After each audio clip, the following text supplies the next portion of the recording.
through our deepest fear. You make the broken heart rejoice. In you we find our voice. We lift you high above the skies. With every breath our praises rise. Your love, it never fades away. We worship you both night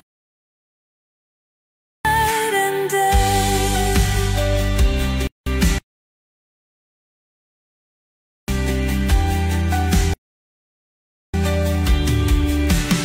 Chains are broken in your name. In you we are never the same. Your power flows like mighty streams,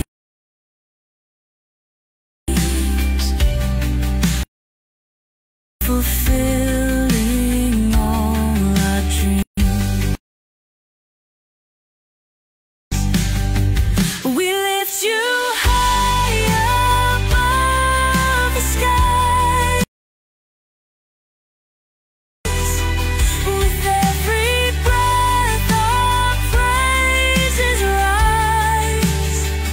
Your love, it never fades away. We worship you both night and day.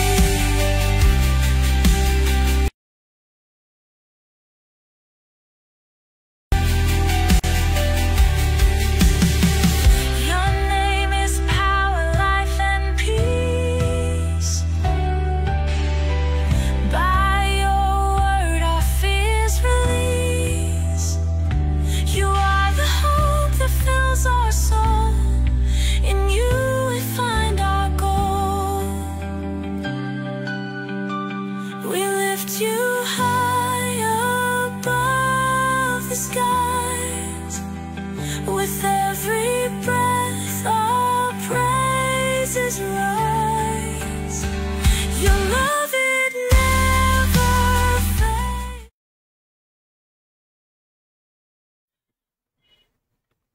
Okay, so hello and welcome sa Russia TV mga kapatid, at meron tayong debate na magaganap ngayon between Seventh-day Adventist mga kapatid versus Roman Catholic Church. So ang topic natin ngayon ay patungkol dito sa patutunayan ng ating affirmative na, sain ko muna mga kapatid ng complete ha, na ang rebulto ng Roman Catholic Church ay kinasiyahan ng Diyos. So about ito mga kapatid sa rebulto ng mga Catholic mga kapatid. So ang ating affirmative dito si Brother Boy Letra ng RCC, at negative naman si Brother Denmar ng Seventh-day Adventist Church mga kapatid. So sa ating setup ng debate, standard rules, setup ito ng Russia TV. So meron tayong 10 minutes presentation, 7 minutes sa pagtatanong, 10 minutes sa rebuttal, 7 minutes sa second cross, at meron tayong 5 minute na final conclusion. Mauuna si negative, mahuhuli si affirmative. Sa ating rules mga kapatid, standard ito ng Russia TV mga kapatid. Rule number 1, basahin ko lang para ma-aware din yung ating mga nasa audience, no? Yung buong rule natin. So ito yung rule ko mga kapatid. Okay. So rule number 1 mga kapatid, ang limit sa pagsagot. Ang lahat ng sagot ay kailangan sagutin sa loob ng 20 seconds. Kung titigil ang sumasagot ng at least 5 seconds, magsasabi na ako ng next question. Ngunit kung may hinahanap siya, tuloy pa rin hanggang maubos ang 20 seconds. At meron tayong rule number 1A, ito mga kapatid. Bilang moderator, ako din ay isang official timer dito sa debate na ito. At Ako po ang time ko po, kahit meron kayong mga time dyan, personal time, ako yung official. Pag sinabi kong time, time na yun talaga. Kahit pa sa inyo, hindi pa time or sobra. Rule number 2 mga kapatid, close-ended question. Kung close-ended ang tanong or categorical, kailangan sagutin muna ang pagpipilian bago magpiliwanag ng 20 seconds. Ang unang lalabas sa bibig ninyo ay ang categorical answer. At maaari kong ulitin ito para sa kalinawan ng nagtatanong. So kung meron tayong tanong na yes or no, tama or mali, pula or hindi, pili muna mga kapatid bago tayo magpaliwanag ng 20 seconds. Rule number 3, kung hindi niya sasagutin ang tanong, ay pwede siyang or hindi siya makapili sa pagpipilian mga kapatid. So meron kayong pagkakataong magpaliwanag ng 10 seconds at yun na yung ituturing na pinakasagot nyo sa tanong. At walang objection sa panahon ito pag ginagamit ang 10 seconds. At ang moderator lamang ang pwedeng mag-stop nito. Rule number 4, sagutin ang tanong na naaayon sa tanong. So kung meron tayong tanong na sino, probably magbibigay kayo ng pangalan. Kung ang tanong ay saan, magbibigay kayo kung saan lokasyon yun nyo nakuha. At kung ang mga sagot na wala, tinatanggap pa rin yan as a valid answer.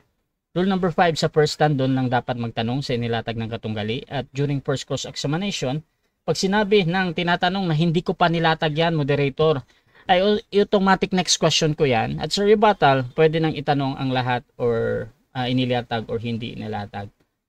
Rule number 6, ang debater na makakatanggap ng 2 warning sa akin ay may disiplina yan. So bihirang-bihira akong magbibigay ng warning mga kapatid.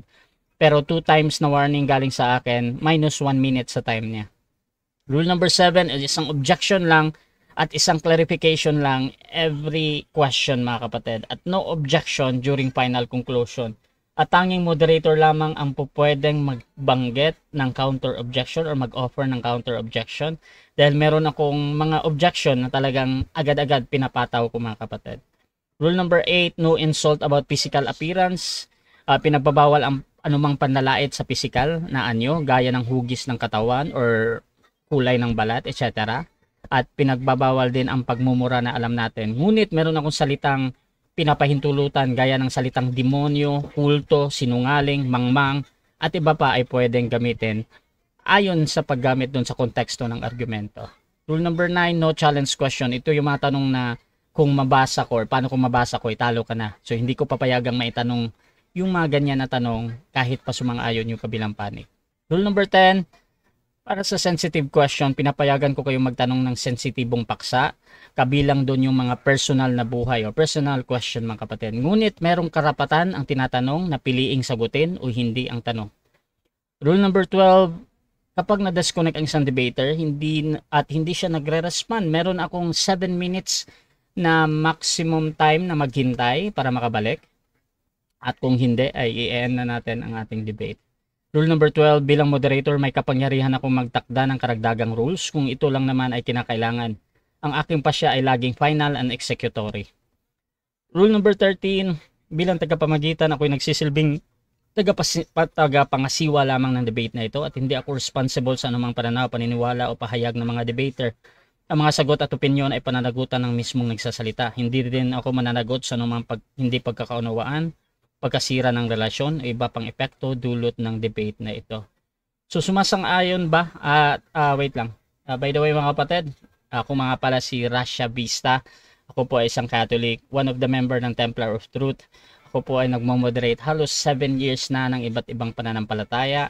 At meron tayong mga natanggap na certification galing sa iba't ibang pananampalataya sa ating pagiging moderate mga kapatid. At na-invite din tayo sa mga malalaking debate gaya ng iba't ibang mga sikat mga debatista sa YouTube channel mga kapatid. At ako po yung moderator, streamer, timer sa debate na ito. At sumasang-ayon ba ang ating affirmative sa lahat ng nabanggit? Bro. Okay, at sumasang-ayon din ba ang ating negative? Mr. Moderator. Okay, so before natin simulan ang ating debate mga kapatid, gusto ko muna kayong magpakilala sa ating audience. At syempre, gusto kong ikwento ninyo kung paano naikasa ang debate na ito at paano naman tinanggap ng ating negative. Unahin natin ang ating affirmative. Pakilala ka kapatid. So, good evening sa inyo. Good afternoon sa lahat sa inyo guys. Sana marami kayong matutunan sa debating ito. Ang topic ay patungkol sa rebulto. At matagal na kami magkakilala dito pa si Denmark. Paki-share po yung aming video para po marami pang mga tao na makapakinig nito at kapulutan ng aral. So yun lang at mag-enjoy kayo at sana ay kunin nyo yung mga aral na alam nyong tama. Sige bro, yun lang. Salamat. Okay, that is Brother Boy Letra, mga kapatid ng affirmative. Dako tayo sa ating negative naman. Pakilala ka, kapatid. Magandang hapon po sa inyo lahat mga kapatid at muli po ang inyo pong maliit na lingkod kay Cristo, Brother Denmark Santiago. Isang ordinaryong kaanib ng Seventh-day Adventist at tayo ay tatayo negatibo sa debating ito. Nawa ang inyong masumpungan sa debating ito ay pawang katotohanan lamang at ang maitaas sa gagawin nating pag-uusap ay hindi ang inyong pong maliit na lingkod, kundi ang maitaas at mapapurihan at maparangalan tanging ang Panginoong Diyos lamang na siyang ating sinasampalatayanan, ang Ama, ang Anak at ang Espiritu Santo. Pagpalain naman po kayo ng Panginoon sa ating sa inyong pakikinig ngayong hapong ito sa debating ito. Back to you, Mr. Moderator. Okay, yan din yung ating tututol, mga kapatid. So nasa live dyan, mga kapatid, kung nandito kayo sa TikTok or sa ating Facebook, mga kapatid, please share yung ating live streaming ngayon. Kung gusto nyo yung mga ganitong content, mga kapatid, at ganitong pag-uusap, you can comment also dyan sa ating Facebook at highlights or at followers kung meron kayong ganyan, para automatic na, mga kapatid, na tag na inyong mga friends, mga kapatid. Dito naman sa TikTok, I think merong share button dyan, mga kapatid, so you can click that. So mga kapatid, simulan na natin ang ating debate at again, ang paksa na pinag-uusapan ngayon ay patutunayan ng ating affirmative na ang ribulto ng Roman Catholic Church ay kinasihan ng Diyos. Brother Boy Letra ng Roman Catholic Church, 10 minutes, your time start now. Alright, so ito na, direct na tayo sa aking Bible verse na ibibigay dito sa Isaiah 19:19-20-21. At ito po, hindi lang po basta ribulto, ito po talaga yung act of worship na nakikita nyo sa Roman Catholic Church. At ito po yung may batayan sa Bible. Ang sabi dito, in that day there shall be an altar of the Lord in the midst of the land of Egypt, and a monument of the Lord at the borders thereof. So meron ditong in that day there shall be, so future, prophetic tense, an altar of the Lord, altar sa Panginoon, and a monument of the Lord in the midst of the land of Egypt. So monumento ng Panginoon sa lupain ng Ehipto. So para saan daw tong altar at monumento? It shall be for a sign and for a testimony to the Lord of hosts in the land of Egypt, for they shall cry to the Lord because of the oppressor, and he shall send them a savior and defender to deliver them. And the Lord shall be known by the Egypt, and the Egyptians shall be known by the Lord in that day. And they shall worship him with sacrifice and offerings, and they shall make vows to the Lord and perform them. So sa verse 19, mapansin nyo dito, nabanggit kagad dito yung altar, kapansin-pansin, at monument of the Lord. So yung monumento ng Panginoon, ito yung ribulto ng Roman Catholic Church. Pag dinala nyo sa wikang Hebrew, yung maksiba, standing stone image, nakatayong larawang, haliging bato. So meron na. At altar. Sa verse 21, para saan daw to? Ito ay tanda at patotoo sa Panginoon, which is ito talaga yung doktrina namin, para patotohanan si Kristo na aming Panginoon. 2 Corinthians 4:8. Sabi dito, in that day, makikilala ng mga taga-Ehipto ang Panginoon. Kasi nga imahe, makikilala. Yun talaga ang purpose nun. Para makilala ang Panginoon, no? Na mga taga-Ehipto, na mga hintil. And they shall make vows to the Lord and perform them. And sabi dito, and they shall worship Him. So syempre, altar, para saan ba gagamitin yung altar at nandun dun yung monumento? Para sa pag-worship. Pero hindi pa i-worship yung altar mismo at yung monumento. Yun ay patotoo at para makilala ang Panginoon na i-worship with sacrifice and offering. Siyempre, saan mo ilalagay yung sacrifice mo? Siyempre sa altar. No? At yung monumento para makilala mo ang Panginoon. Kaya nga ang sabi ng Diyos din, 'di ba, na si Yahweh dito sa ikalawang Kronika 7:14, sabi dito, kung kayo'y manalangin, anong sabi? Sabi 7:14, basahin natin. Kung ang aking bayan na tinawag sa pamamagitan ng aking pangalan ay magpakumbaba at dumalangin at hanapin ang aking mukha. O yun daw, pag mag-worship, hanapin daw yung mukha ng Diyos, no? At hanapin ang aking mukha at talikuran ang kanilang masasamang lakad at aking didinghin sa langit at ipapatawad ko ang kanilang mga kasalanan at pagagalingin ko ang kanilang lupain. So ito yung parallel dito sa New Testament, no? Yung mukha ng Diyos, ito si Kristo. Dito sa ikalawang Korinto 4 talatang 6. Sabi dito, basahin natin. 2 Corinthians 4 verse 6.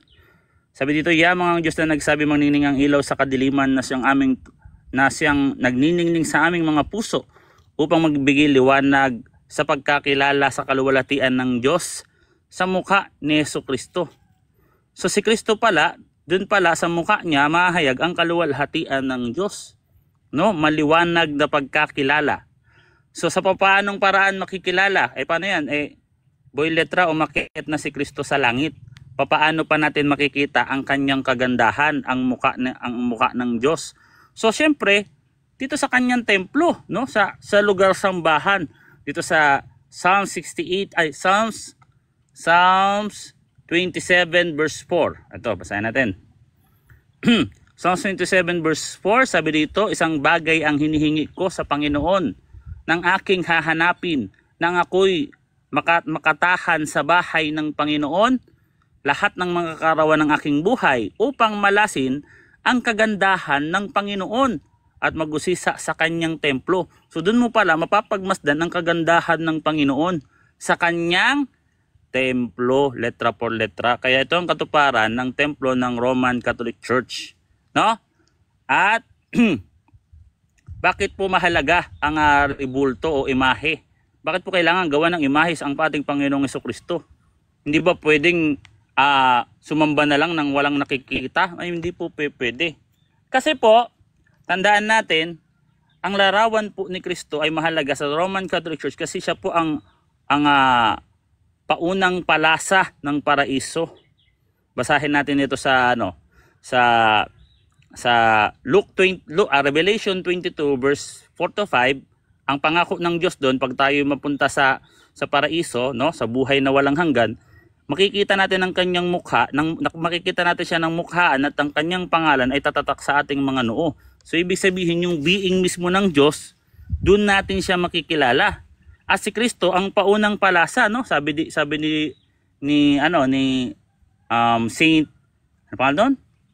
Felipe, 'di ba si Felipe? Si Apostol Felipe, sabi ni Felipe dito, 'di ba? Sinabi sa kanya ni Jesus, malaon na panahong ako'y inyong kasama at hindi mo ba ako nakikilala? Ang nakakita sa akin ay nakakita sa Ama. Paano mong masasabing ipakita mo sa amin ang Ama? So bakit ano bang sabi ni Felipe, no? Sinabi sa kanya ni Felipe, Panginoon, ipakita mo sa amin ang Ama at sukat na ito sa amin. Ibig sabihin malulubos na ang aming kaligayahan. Kasi ito ang hangarin ng isang tao, ang makita ang Diyos.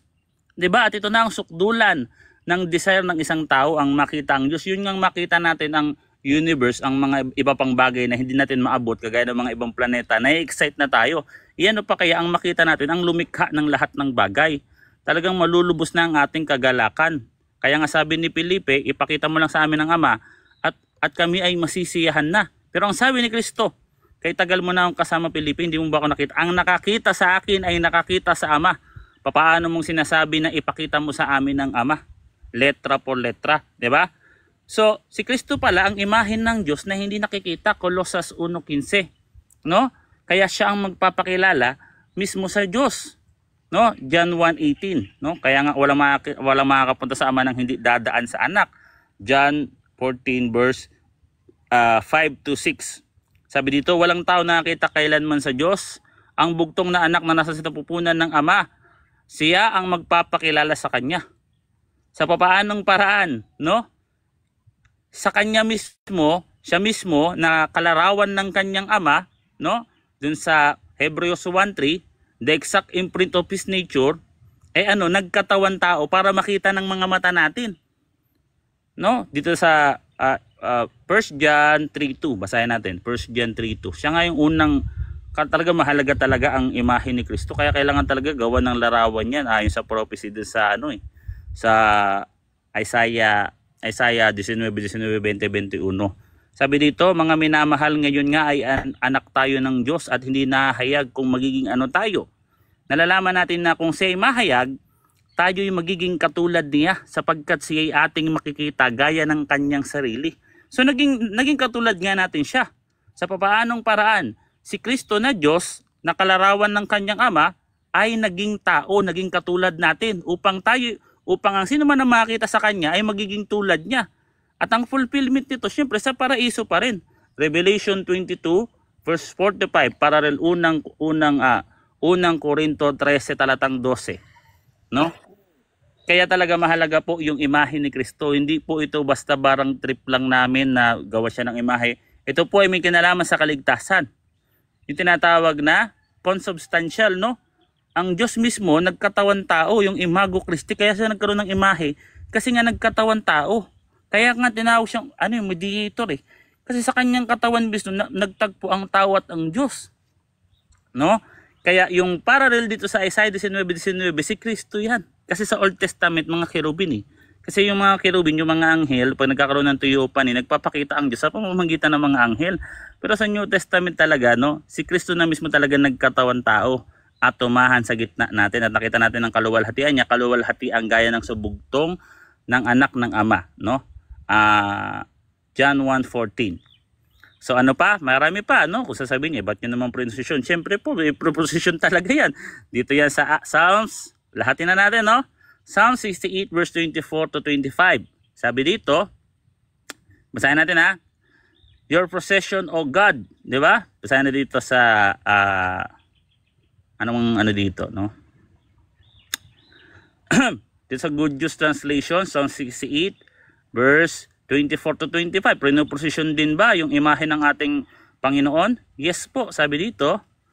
O God, your march is triumph, is seen by all. The procession of God, my King, into His sanctuary. Ayan o. The procession of God, my King, into His sanctuary. Napapunta sa sanctuaryo. Ito yung ginagawa ng Roman Catholic Church. No? O dito, may mga awit pa dito. Ang mga awit ay nangagpauna ng mga nanunugtog, ng mga sinuno sa gitna ng mga dalaga na nangagtutugtugan ng mga pandirita. Purihin ninyo ang Diyos sa kapistahan. Ayan o. So talaga lahat ng aral ng Catholic Church, pag worship, pag prosesyon, sa imahe, talaga lahat yan nasa Biblia po, no? At yan ang binibigay nating aral ngayon. Sana ay tanggapin ninyo ang salita ng Diyos, no? Magpakumbaba tayo sa salita ng Diyos. May nabasa ko, letra por letra, hindi na kayang tutulan. Isaiah 19:20-21, parallel ikalawang Korinto 4:4-5-6, parallel John 1:18, parallel John 14 verse 7 to 8, parallel ikalawang Kronika 7:14, parallel Colosas 1:15, at marami pang Bible verse akong ibibigay hanggang mamaya, hindi tayo maubusan, promise yan, no? So hanggang dito na lang po at maraming salamat. Okay na, Uncle? Okay, so dyan nagtatapos ang unang pahayag ng ating affirmative. Dako tayo sa unang pagtatanong ng ating negative. 7 minutes ito. Brother Denmar. Okay. Proceed, bro. Dahil ang pangalan mo dito sa YouTube ay Boy Letra, ang tanong ko sa iyo, sagutin mo rin letra por letra. Yung mga binasa mo sa Matandang Tipan or sa Old Testament, may nakasulat ba doon na ang inutusan doon, doon sa mga binasa mo, ay Roman Catholic? May mababasa ka bang Roman Catholic doon? Meron o wala? Yes, bro, Catholic Church. Yes, dito bro. sa Isaiah 56 verse 7, sabi dito, yung inutusan na pagpagawa ng mga imahe, ng mga monumento, ng mga santo, sabi dito, sapagkat ang aking bahay ay tatawaging bahay panalanginan para sa lahat, Catholic, lahat ng mga bansa, tatawaging Catholic. Ayan na. Nabasa ko na. Oh. So, wala kang nabasa, letra Objection por mo na, Mr. letra, Moderator. Meron nga. Wait lang. Objection mo na. Time stop. Affirmative, ano yan? Objection mo na. Kasi Mr. Moderator, ang sabi ko nga, meron, yes. Isaiah 56 verse Okay. 7, letra por letra boy. Tapos ang sabi niya wala daw. Okay, Sinabi okay. ko meron, sa kanya wala, baliktad. Okay, so nag-object ka doon sa premise. Negative, meron ka bang counter objection? Proceed. Proceed, bro. Counter ko po, Mr. Moderator, no? Yun ay aking pagtatanong. No, Okay. yun ay aking premise. So, Okay, whatever okay. it is, I should be permitted to ask. Okay, so judgment natin dito mga kapatid, any observation sa kabilang panig, either nagsasabi siya ng totoo or hindi dito, ay pinapayagan pa din ng moderator ha. So, Brother Boy Letra, pwede kang gumamit ng 10 seconds kung talaga merong problem dun sa tanong. At Brother Denmar, proceed pa rin Okay. sa iyong premise, bro. Okay, proceed tayo. Okay. Sabi doon sa talata, no, bahay dalanginan, hindi Roman Catholic. Ang tanong ko, uulitin ko ulit, Boy Letra. Letra por letra. May Roman Catholic Church na ba sa Old Testament na nakasulat at mababasa letra por letra sa kahit anong salig, sa kahit anong wika? Meron o wala? Meron nga, yes, Meron daw. kasi itong Isaiah 56 verse 7, parallel sa Roma 16 talatang 23, Universal Ecclesia. Sa Roma 16:16, Omni Ecclesia, ano yun eh, lahat ng iglesia ni Cristo, yung lahat doon, Omni equals to Universal Church. Meron nga sa lahat ng talata, hindi lang Old Testament, parallel yan. Mananatili ba yung Old Testament Next kung hindi question. matutupad sa New Testament? Okay, next question. Ito ha, ipagpapatuloy mo pa ba yung pagsisinungaling mo na wala namang mababasang Roman Catholic sa talata? Nilalagyan mo, yes or no? Objection mo na, Mr. Moderator. Objection, proceed. Kasi loaded niya yung question niya nang ipinagpapatuloy ko yung kasinungalingan, which is hindi naman ako nagsisinungaling. Okay. Mr. Moderator, alam natin yung mga ganyan. Okay na. Okay. Okay. Pangbaguhan lang yan. Okay, so, Okay. auto objection, proceed. Doon sa premise pa din to Counter, ng tanong. Mr. Moderator, yung aking tanong, it pertains to his argument, not to the person. So, it is a valid question. Okay. So ganito mga kapatid, again mga kapatid, hindi ko talaga ginajudge dito yung nagtatanong, either that is true premise or not. However, meron tayong 10 seconds bro. Pag merong problem doon, sabi mo nga ay merong fallacy doon, pwede mong gamitin ang 10 seconds or talagang sasagot ka na patungkol sa pagsisinungaling. Bro Boy Letra, gagamitin mo ba? 10 seconds, Proceed, bro. siyempre. 10 seconds, loaded na yung question na nagsisinungaling ako, which is hindi naman ako nagsisinungaling. Ikaw ngayon nagsisinungaling. Binigyan kita ng talata. Isaiah 56 verse 7, katuparan sa Roma. Roma 16, Next question, talatang 10 seconds. 16, talatang 20, talatang 23. Okay, next question. Roma Next yan, question. Roma. Ito yung Isaiah 56. Pwede mo bang ituro sa amin sa talatang ito nasaan dito letra por letra yung Roman Catholic? Saan po dito? Sa Roma 16, 16, 20, 23. Kanina ko pa sinasabi, Denmar, doon yan nakaparallel. Kasi nga yung verse 6 dyan, yung mga hintil dyan, gayon din ng mga taga-ibang lupa, parallel yun sa Roma. Sa Roma 16, talatang 23, et universa ecclesia. Saan? Sa Roma. Next Kanina ko pa question. sinasabi, meron. Okay, next question. Okay, ito uulitin ko yung tanong.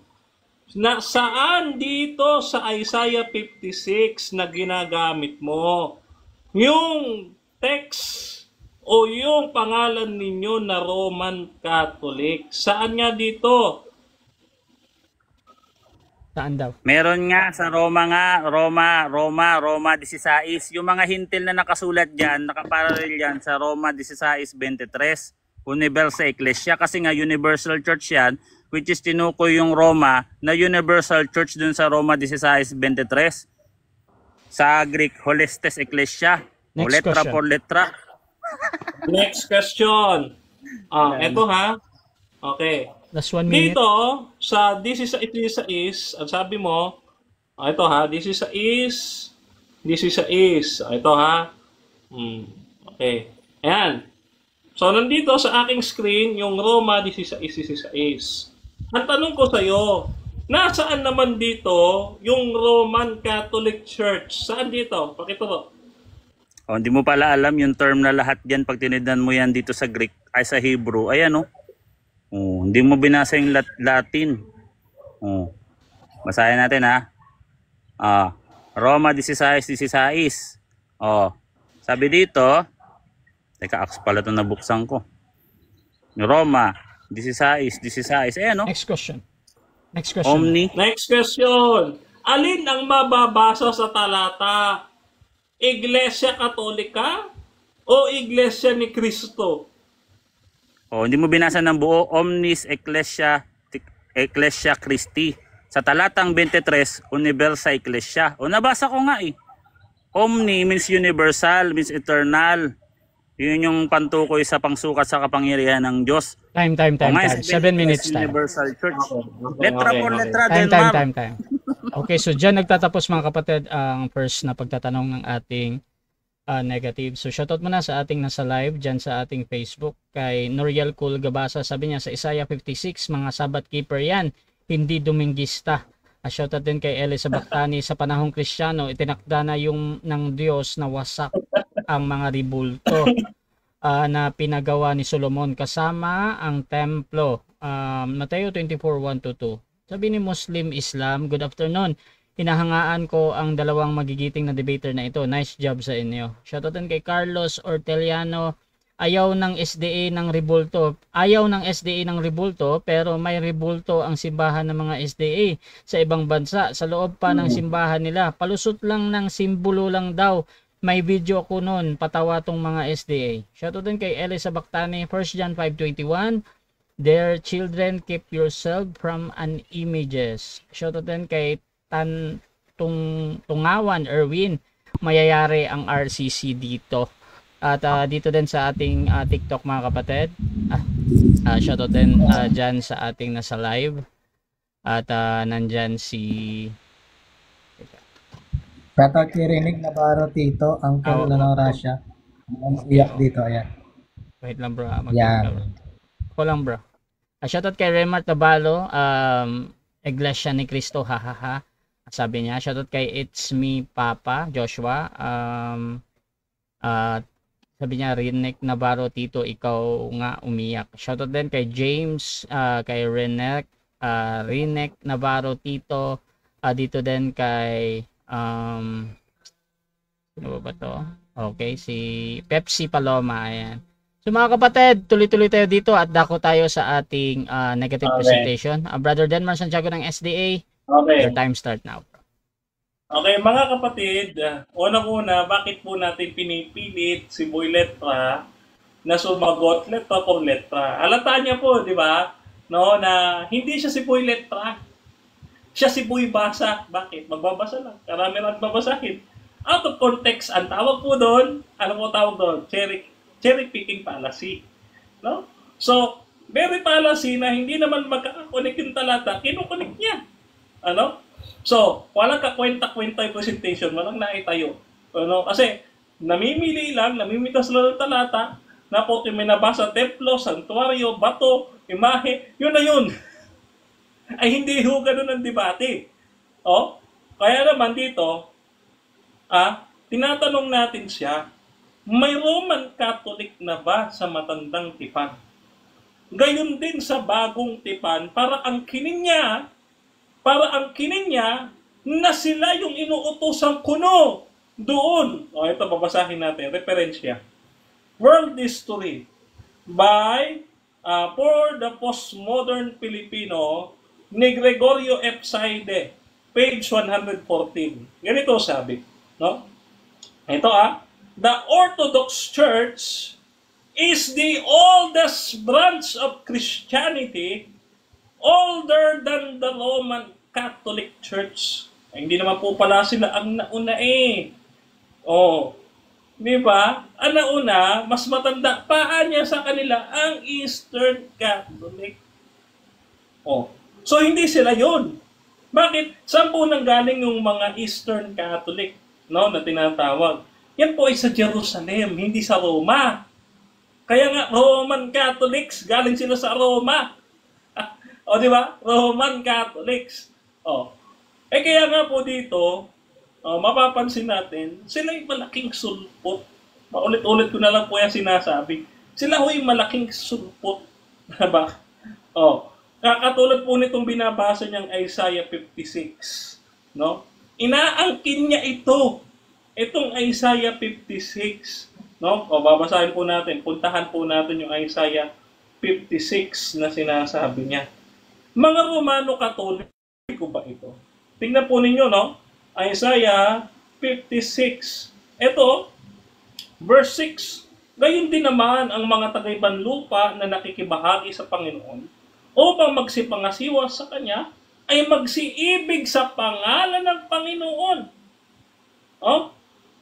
At upang maging Kanyang mga lingkod, bawat nangingilin ng Sabat upang huwag lapastangan at nag-iingat ng Kanyang tipan. Mga Sabat keeper pala ito. Hindi Roman Catholic. Huwag mo angkinin. O, isa pa, yung nasa Roma 16:16. Ito, paborito ko to eh. No? Ito sabi dito. Babasahin natin.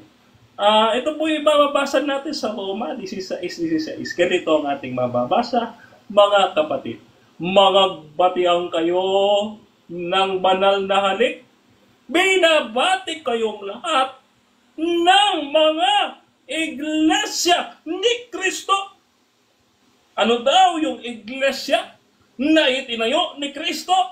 Ang sabi, ang pangalan, hindi iglesia Katolika, kundi iglesia ni Kristo. Ayun naman pala eh. Hindi pala iglesia Katolika. Iglesia ni no? Iglesia ni Kristo. Hindi pala Katoliko, huwag mong angkinin. Oo, nanaangkin ka eh. O mahilig ka bang angkin ng hindi sa'yo? Katulad niyan, no? Ayaw nyo sa ikapo. Ayaw nyo sa Sabat kasi nasa Old Testament. Pero kuha ng talata sa Old Testament. O ano tawag yan? Diba? Palasi nga po yan eh. Palasi. No? Palasi. No? Namimiss ko tuloy si Brother Jesse Baracheta sa kanyang pagiging si Mr. Palasi. No? Yan. Ngayon, dito po tayo mga kapatid sa ating presentation. Okay? Dito, basahin po natin yung unang talata natin ang pangontra sa kanila. No? Dito po yung mababasa sa Deuteronomy chapter 5 verse 7 to 9. Napakaliwanag ng utos ng Panginoon. Thou shalt have none other gods before me. Thou shalt not make them any, tanda na, any graven image. O hindi sinasabing any graven image of the saints, basta lahat in general. So in general ito, or any likeness of anything, kaya nga dinidin ko yung salitang any, kahit ano, anything that is in heaven above, yung mga angels, or in the earth, yung mga tao mismo, or in the waters beneath the earth. Thou shall not bow down. O ba? Yumuyuko sila, no? Totoo yan. Yumuyuko sila sa imahe at larawan.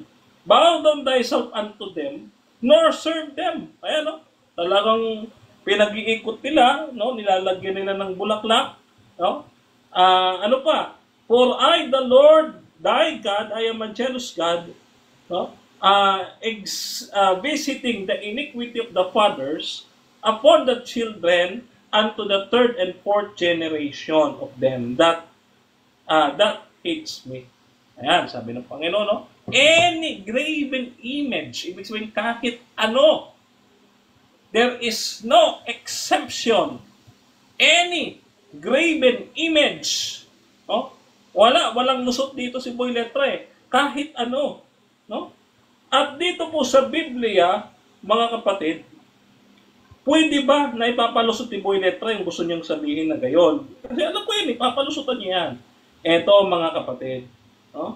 Ang sabi dito ng talata ng Biblia, ganito po ating mabasa. No? Eto. Dito po sa eto ha, tingnan po ninyo.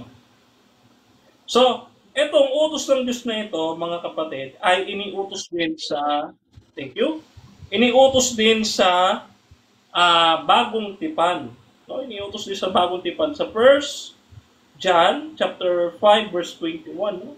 Lumayo kayo sa mga larawan. Ayan. So, ang stand po ng Adventist, no, patungkol po sa bagay na ito, ay pumapatungkol mga kapatid sa utos ng Diyos na hindi kailanman nagbago. No, sabi sa Mateo 5:17, hindi magbabago ang utos ng Panginoon. Hindi niya sisirain ang kanyang utos. No? Ayan o, Isaiah 42 verse 8, I am the Lord, that is my name, and my glory I will not give in another, neither trace in graven image. No, hindi ibibigay ng Panginoon yung kanyang kalwalhatian sa anuman, kahit ano. Gawa man yan man ay larawan ng tao, larawan ng anghel, o larawan ng nasa ilalim ng tubig, kahit anong larawan, bawal. No? Hindi pwedeng gawan ng larawan.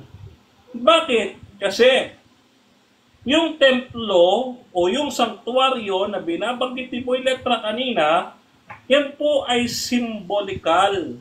No? Bakit? Kasi ang kinatuparan po ng Old Testament sanctuary ay nasa langit na. Ito po, mababasa natin sa Hebrews chapter 9 verse 24. Sapagkat hindi pumasok si Kristo sa dakong banal na ginawa ng mga kamay na kahalintulad lamang ng tunay, kundi sa talagang langit upang humarap ngayon sa harapan ng Diyos dahil sa atin.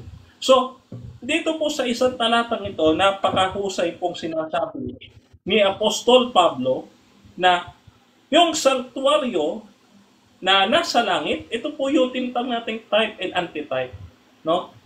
We are the body of Christ already. We are the temple of God. So, ang altar ng ating Panginoon, nasa ating puso.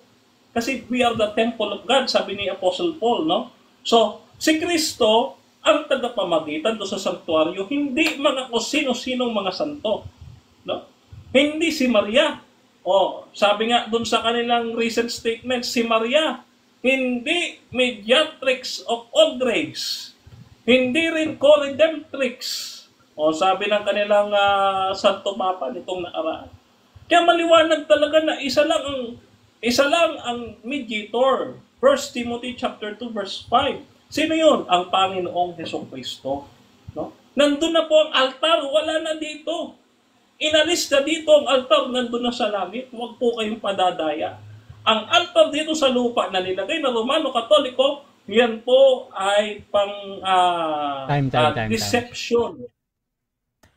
Okay, so dyan nagtatapos ang unang pahayag ng ating negative. Brother Denmar Santiago ng Seventh-day Adventist Church. Dako tayo mga kapatid sa unang pagtatanong ng ating affirmative. Brother Boy Letra ng Roman Catholic Church. 7 minutes. Your time start now. Alright, so tutol ka dito sa Deuteronomio 5:8 na patungkol lang to specific sa mga larawang Diyos-Diyosan. Tutol ka na. Ha? No, hindi ako tutol sa talata. Tutol ako sa interpretation mo. Tutol ako sa interpretation mo, hindi sa talata. Kasi ikaw, mahilig ka na magbasa ng talata, mali naman ang interpretation, no? Ang ginagawa mo, cherry picking policy. Namimili ka, namimitas ka, kung may mabasa ka lang. Palakayan mo nga ako, Angel. Palakayan mo nga ako. Ay, hindi mapalaki bro. Dito lang sa sa screen ko. So sabi mo kanina, itong Deuteronomio 5:8 ay kahit na anong larawan. So binasa mo, siyempre King James Version. Sabi dito, basahin natin King James Version mo.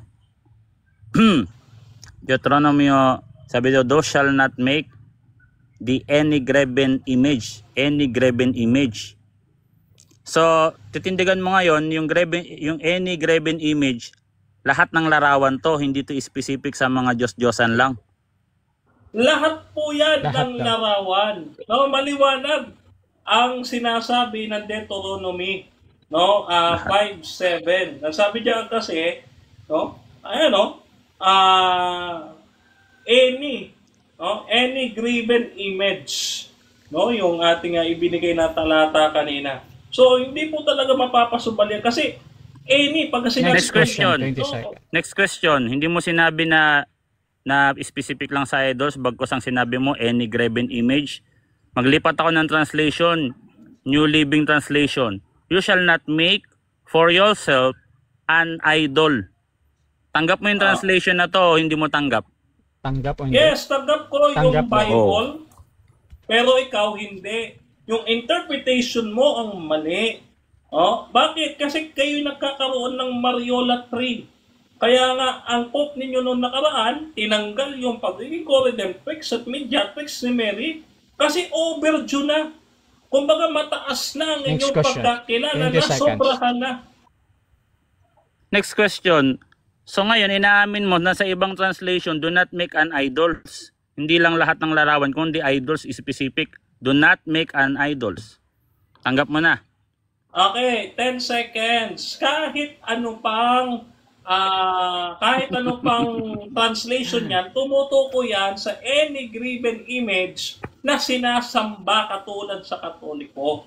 Yun po ang totoo yan. Next question. Sa Isaiah 19, 19, 20, 21, anong sinabi doon? Altar sa kalangitan o altar sa lupain? Ng Ehipto. Letra por letra. Moderator, paki-clarify lang, medyo napuputol. Pa-time stop mo na, Mr. paulit. Moderator, pa-post ng time. Sabi niya, yung altar daw, katuparan lang daw yun sa langit lang. Hindi naman ako tutol na may altar sa langit. Heavenly worship yan, kaisa ng mga saints. Ngayon, dito sa binasa kong talata sa stand ko, Isaiah 19:19, anong altar ang katuparan dito? Letra por letra. Altar sa lupa o altar sa langit? Lupa o langit?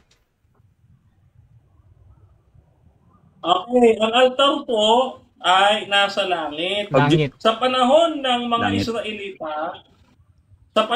Israelita, sila'y nagtayo ng altar. Ang sabi sa talata ng Hebreo 24, kahalin tulad lamang na nasa langit.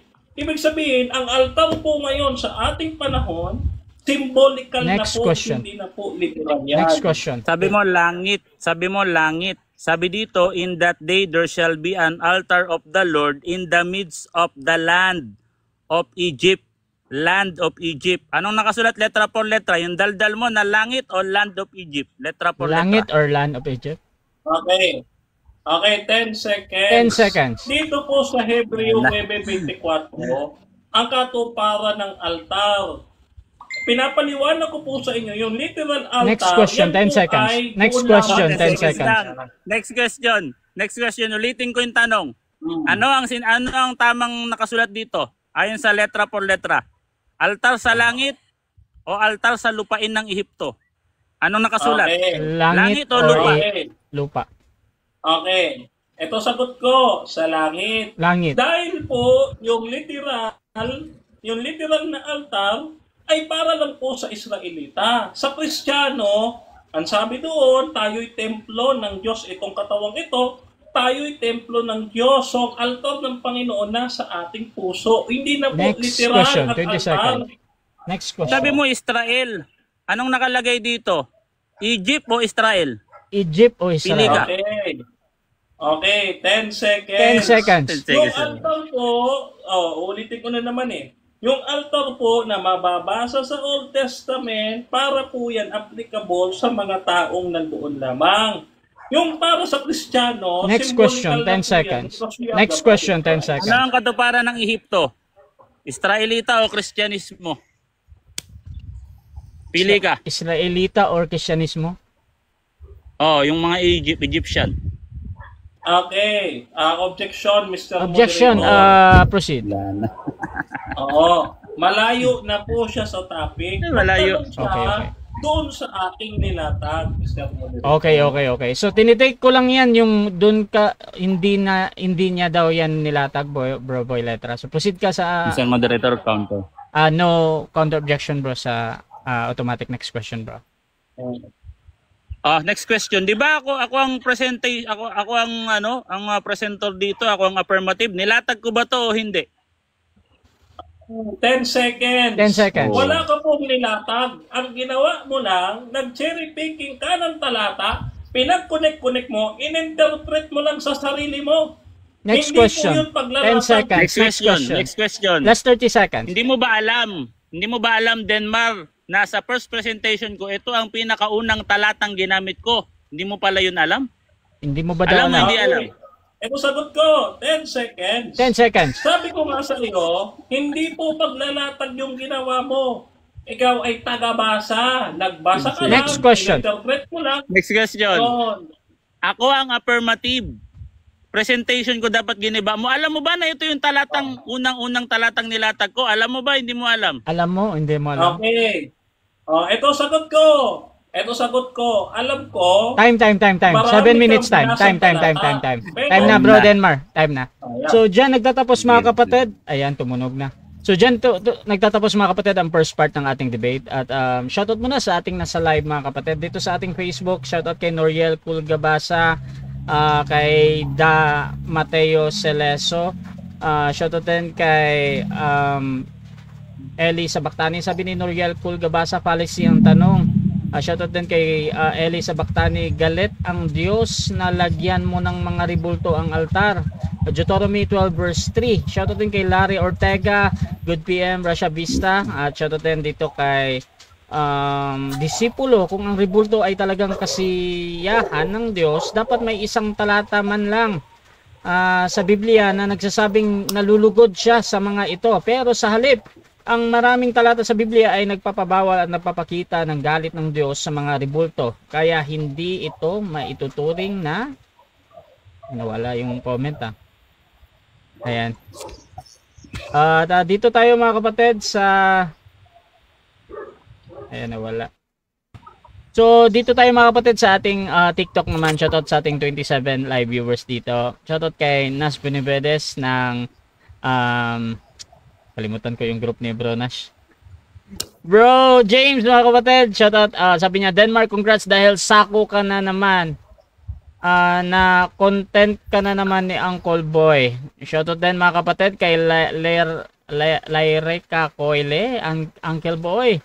Shoutout din mga kapatid dito kay sa taas. Renick Navarro, Tito, malakas kayong magsabi sa INC na kulto. INC lang naman ang nakakatulong at nakakapagbigay. Shoutout din mga kapatid dito kay True Petras ba to? Yung comment niya. Tito namumukod tanging kulto. Shoutout din mga kapatid kay Carlo. Sabi niya, mas basura po ang namamaratang. Shoutout din kay medyo naglalag tayo Ayan. Kay John, kala ko magaling to sa debate. Sabi ni Renick Navarro, Tito, pa-shoutout sa lahat ng INC sa buong mundo. At sabi din dito kay ni John, naging INC na si Denmark, di ko na idol to. Shoutout din mga kapatid kay It's Me, Papa Joshua, Iglesia ni Manalo, sabi niya. At okay mga kapatid, so tuloy-tuloy tayo dito at dako tayo sa ating rebuttal ng ating affirmative. Brother Boy Letra ng Roman Catholic Church, your time start now. Alright, umuulan ng 10 seconds. Isa lang ibig sabihin yan. Yung 10 seconds equivalent yan sa salitang pass. Anday mong pass, Denmar, no? Ginamit mo yung 10 seconds, grabe, ginawa mong panangga ang 10 seconds, no? Sabi niya, meron daw altar sa kalangitan. Hindi po pala nabasa, Denmar, ang iglesia, ang katangian ng iglesia ng Roman Catholic Church. Mateo 16, 18, 19. Naman ay ipahintulot nyo sa lupa, siyang ipapahintulot sa langit. So prototype po ang langit ng pag-worship ng Roman Catholic Church. At yan po yung tinatawag na trono ng Diyos sa kalangitan. Kaya nga nagkaroon na ng eternal mediator. Hindi mo pala yan alam, Denmar, nung Catholic ka. At huwag ka pumasok dyan kasi wala kayong communion with the saints. Patungkol niya sa pakikisa sa worship sa langit. Hebreo 12, 22-23. Kayo nagsilapit sa bundok ng Sion, sa lungsod ng Diyos na buhay, sa makalangit na Jerusalem, sa mga di mabilang na anghel, Denmar, sa pangkalahatang pulong at iglesia ng mga panganay, the Catholic Assembly and the Church of the Firstborn. Ang ginawa mo, ikaw ang cherry picking. Pumunta ka sa isang talatang binigay ko naghanap ka ng salitang Roman Catholic Church. Ganun ba ikaw makipagdebate? Ikaw ang cherry picking eh. Hanap ka ng isang, punta ka dun. Wala nakalagay na Roman Catholic doon, Denmark, pero ang nakalagay doon, mga dayuhan. Hindi mo pala inalam. Ang sabi ni Yahweh ng Diyos, ni Kristo, kanino? Kay St. Paul, kung paano ka nagpatotoo sa akin sa Jerusalem, ganun din ipapatotohanan mo ko sa Roma. Nako pa. Tapos, hindi ako tutol na may altar sa langit. Kasi kaisa naman talaga napin silang nag-worship. Uncle Denmark. Kung paano sila nag-worship, ganun din kami, sabay kami nag-worship. Kung may altar sila sa lupa, kung may altar kami sa lupa, may altar din sila sa langit. Eternal mediator yun. Uncle Denmark. Ngayon, nadali ka dyan kasi meron ding altar sa lupa, katuparan, at hindi iyon sa mga Israelita na piling Israelita ka. Sabat keeper ko, no? Piling na naman, lumitaw na naman yung Sabat, saan na naman tayo napunta. Focus sa paksa, focus. Kasi pag pinatulan ko kayo dyan, Denmark, nako, no? Kabisado ko rin yan. Wag kang papasok-pasok sa mga ibang talata. Sabat keeper. Nabasa mo na yung Levitico 23:39. Basahin natin. Pumunta ka pa dyan. Sabi dito, basahin natin. Sa ikalabing limang araw na ikapitong buwan, pagkatapos ng pag-aaning 7 araw, pa kayong magpipista para kay Yahweh. Huwag kayong magtatrabaho sa una at ikawalong araw. Sabat keeper, sabi mo yan, Uncle. Focus ka sa ribulto. Ngayon, iniwasan mo yung Isaiah 19:19. Hindi mo ba alam? Ako yung affirmative dito.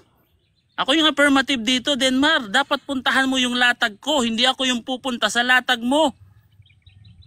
Isaiah 19:19, ito yung unang talatang ginamit ko. Sabi niya, Old Testament lang yan. Israel lang yan.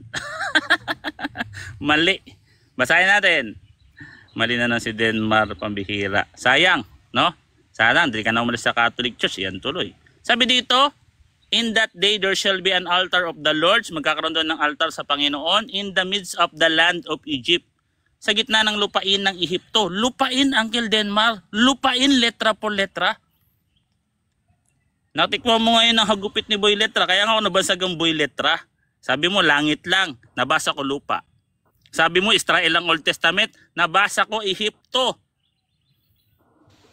Ano pang sasabihin mo? Pabasahin ko na lang dito yung pangontra sa Biblia. No? In the midst of the land of Egypt. And the monument of the Lord at the borders thereof. Monumento ng Panginoon. It shall be for a sign and a testimony to the Lord of hosts in the land of Egypt, for they shall cry to the Lord because of the oppressor. He shall send them a savior and defender to deliver them. And the Lord shall be known by the Egypt, and the Egyptian shall be known by the Lord. In that day, and they shall worship Him with sacrifice and offerings. Kaya pala may altar dun, kasi pag nag-worship, merong sacrifice and offerings. Alam mo na. Meron palang talata, no? Hahanapan mo lang pala ako ng salitang Roman Catholic Church. Hindi sana, naglaban na lang sana tayo ng True Church dito. Di ba? O kanyan, ikaw magsitas ka. Hanapin ko pala dyan Seventh-day Adventist Church. May mabasa ka. Pag wala kang mabasa, wala na. Out of context na. Hindi yun ganon. No, wag mo kaming gawing bata dito, Brother Denmark. Nang matatanda na po kami dito, no? So again, kung titignan natin as a negative, ako naman ang magiging negative, no? Ang mga banal na imahe ng Roman Catholic Church ay ayaw ng demonyo. Basahin natin. Dito sa Satanic Bible, meron ako dito. Alam mo ba to, Denmark? Satanic Bible. Meron dito tinatawag na Black Mass, kung saan nagdiriwang sila ng Black Mass. Meron tinatawag na Iconoclast. Pag sinabi ng Iconoclast, icon breaker. Pag sila nag-icon breaker, Black Mass is a parody to a religious service of the Roman Catholic Church. Yun pala ang pagsamba kay sa Diablo, ang sirain ang mga icon o mga imahe, icon breaker ng Catholic Church, especially Roman Catholic Church, para iparody at pagtawanan ang Roman Catholic Church habang wini-worship nila si Satanas. Sinong katuparan nito? Eh kayo to, kasama nyo to. No, kasi meron kayong imahe ni Satanas dito eh. No, kasi ito si Nebuchadnezzar, kinasihan ng diablo to. 'Di ba? Nagpapakilalang King of Kings to. 'Di ba? O ngayon, nasa Bible din ba na ang mga banal na imahe ay galit, no? Galit ang diablo o kaaway ng Diyos o mga satanista. Dito sa kasi ano na to, rebatal na, no? So magdagdag na lang tayo ng talata kasi ano bang gigibain ko sa latag de Denmark? Nagpunta lang to sa schism, nagpunta lang doon sa Vatican News na may pinirmahan si Pope Leo the 14. Hindi mo naintindihan yung Denmark. Yung terms ang binabawal doon, hindi ginagamit yung terms kasi nami-misinterpret ng mga ibang Roman Catholic na hindi pa gano'n nakakapag-aral. Yung co-redemptrix, pwede nilang ma-interpret ng mali yan, pati yung mediatrix of Paul Grace. Pero hindi sinasabi na mali yung tamang context niyan nung ginamit ng mga Pope. Ngayon, dito sa Salmo 74, rebatal na. Psalm 74, babalik ta rin natin, no? No, galit naman ang diablo kung kinasihan ng Diyos ang mga imahe ng Roman Catholic Church dahil mismo ang Diyos ang nagutos batay sa Biblia. Ito naman, Psalm 74, ang kaaway naman ng Diyos o ang mga satanista, Satan, kasi pag sinabing kaaway sa Hebrew, Satan. Sabi dito, ang loob ng iyong templo ay, basahin natin dito sa ang dating Biblia. Itinaas mo ang iyong mga paa na walang hanggang guho, ang lahat ng kasamaang ginawa ng kaaway sa sanktuaryo. Kaaway, ibig sabihin Satan, satanista, kaaway, kasama kayo doon. Kasi gawain nyo to. Ang mga kaaway ay mga nagsisiangal sa gitna ng kapulungan. Kanilang itinaas ang kanilang mga watawat at pinakatanda. Sila'y tila mga taong nagtataas ng palakol sa kakahuyan. At ngayon, lahat ng gawang inanyuan, o yan gawang inanyuan doon ay kanilang pinagputol-putol ng palakol ng mga pamukpok. Kanilang sinilaban ang iyong sanktuaryo. Ang kanilang dinumihan ang tahanang dako ng iyong pangalan, ang hangganan ng lupa. Kanilang sinabi sa kanilang puso, ating gibaing pangminsan. Asunugin ang mga dakong tagpuan o mga banal na tagpuan sa Diyos sa lupain. O sa lupain daw, no? Hindi sinabing langit lang, Denmark. Ang sabi dito, ano yan? Sabi dito, no? Sabi dito sa 22, bumangon ka o Diyos, ipaglaban mo ang iyong sariling usap, alalahanin mo kung papaanong dinuduwagi ka ng mga mangmang buong araw. So yun pala ang tawag sa mga taong naninira ng mga banal na bagay sa sanktuaryo at mga inukitang bagay sa loob ng templo ng Diyos. Anong sabi dito ng Diyos? Mga mangmang, no? Kaya tuloy-tuloy pa rin to hanggang ngayon. May mga mangmang pa at kinasihan ng diablo kasi yung kaaway dito equivalent sa salitang Satan, satanista, no? Mga mananamba sa diablo. Bakit po? 2 Korinto 4:4, yung diablo ayaw niyang makita ang larawan ng Diyos na kaluwalhatian ng Diyos na si Kristo mismo. Na ang Diyos mismo ang may gustong makita ang larawan niya sa pamamagitan ni Kristo. Sa verse 6, Diyos ang nagsabi, magnining ang ilaw sa kadiliman. Diyos ang aming tumatanglaw sa aming mga puso upang magbigay liwanag sa pagkakilala sa kaluwalhatian ng Diyos sa mukha ni Jesucristo. Yun pala ang purpose nun. At saan yun pagmamasdan? Saan ang katuparan yan? Sa kanyang templo. Psalms 27 verse 4.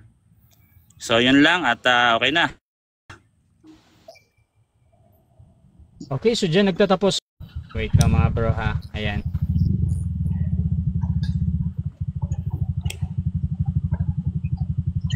Ayan, so fix ko muna yung ating live sa FB mga kapatid ha.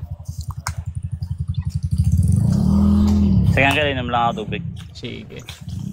Kasi na-close. Wait lang. Close muna natin. Ayan, naka-live na tayo. So mga kapatid, proceed tayo sa ating pagtatanong. Brother Denmark, 7 minutes. Your time start now. Sige naman rin, naman tubig. Sige.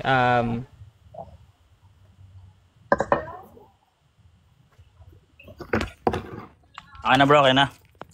Okay bro, Denmark, banat bro.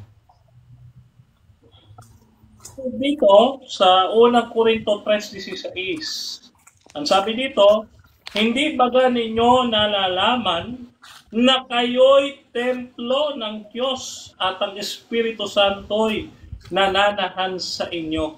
Ikaw ba agree sa sinasabi ni Apostol Pablo na ang templo sa panahong Kristiyano ay ang mga mananampalataya mismo ayon sa unang Korinto 3:16? Yes or no? Siyempre, yes, ang tawag diyan Christus Totus, na ikiisa tayo sa pagiging Kristo ni Kristo, kaya nananahan din sa atin ang banal na Espiritu Santo pag tayo pumasok sa kanyang katawan. Alam ko yan, Denmar, matagal na. Okay. Okay, next question. Next question, no? Okay. Dito naman sa Hebreo 10, 6-8. Agree ka ba sa sinasabi ng Diyos kay Apostol Pablo na hindi niya na kinakailangan ng burnt sacrifice and offerings na inihahandog sa altar? Agree ka ba dito? Yes or no? Yes, patungkol yan sa lumang kautusan, Hebreo 10 talatang 1, sapagkat ang kautusan na may isang anino ng mabubuting bagay na darating at hindi tunay na larawan ng mga bagay, kailanman ay di maaaring magpasakdal sa mga pagsasalapit sa pamamagitan ng mga hay na tugtog taon-taon, mga baka, tupa, kambing. Hindi naman kami naghahain yan. Next question. Sa panahon ni Apostol Pablo at sa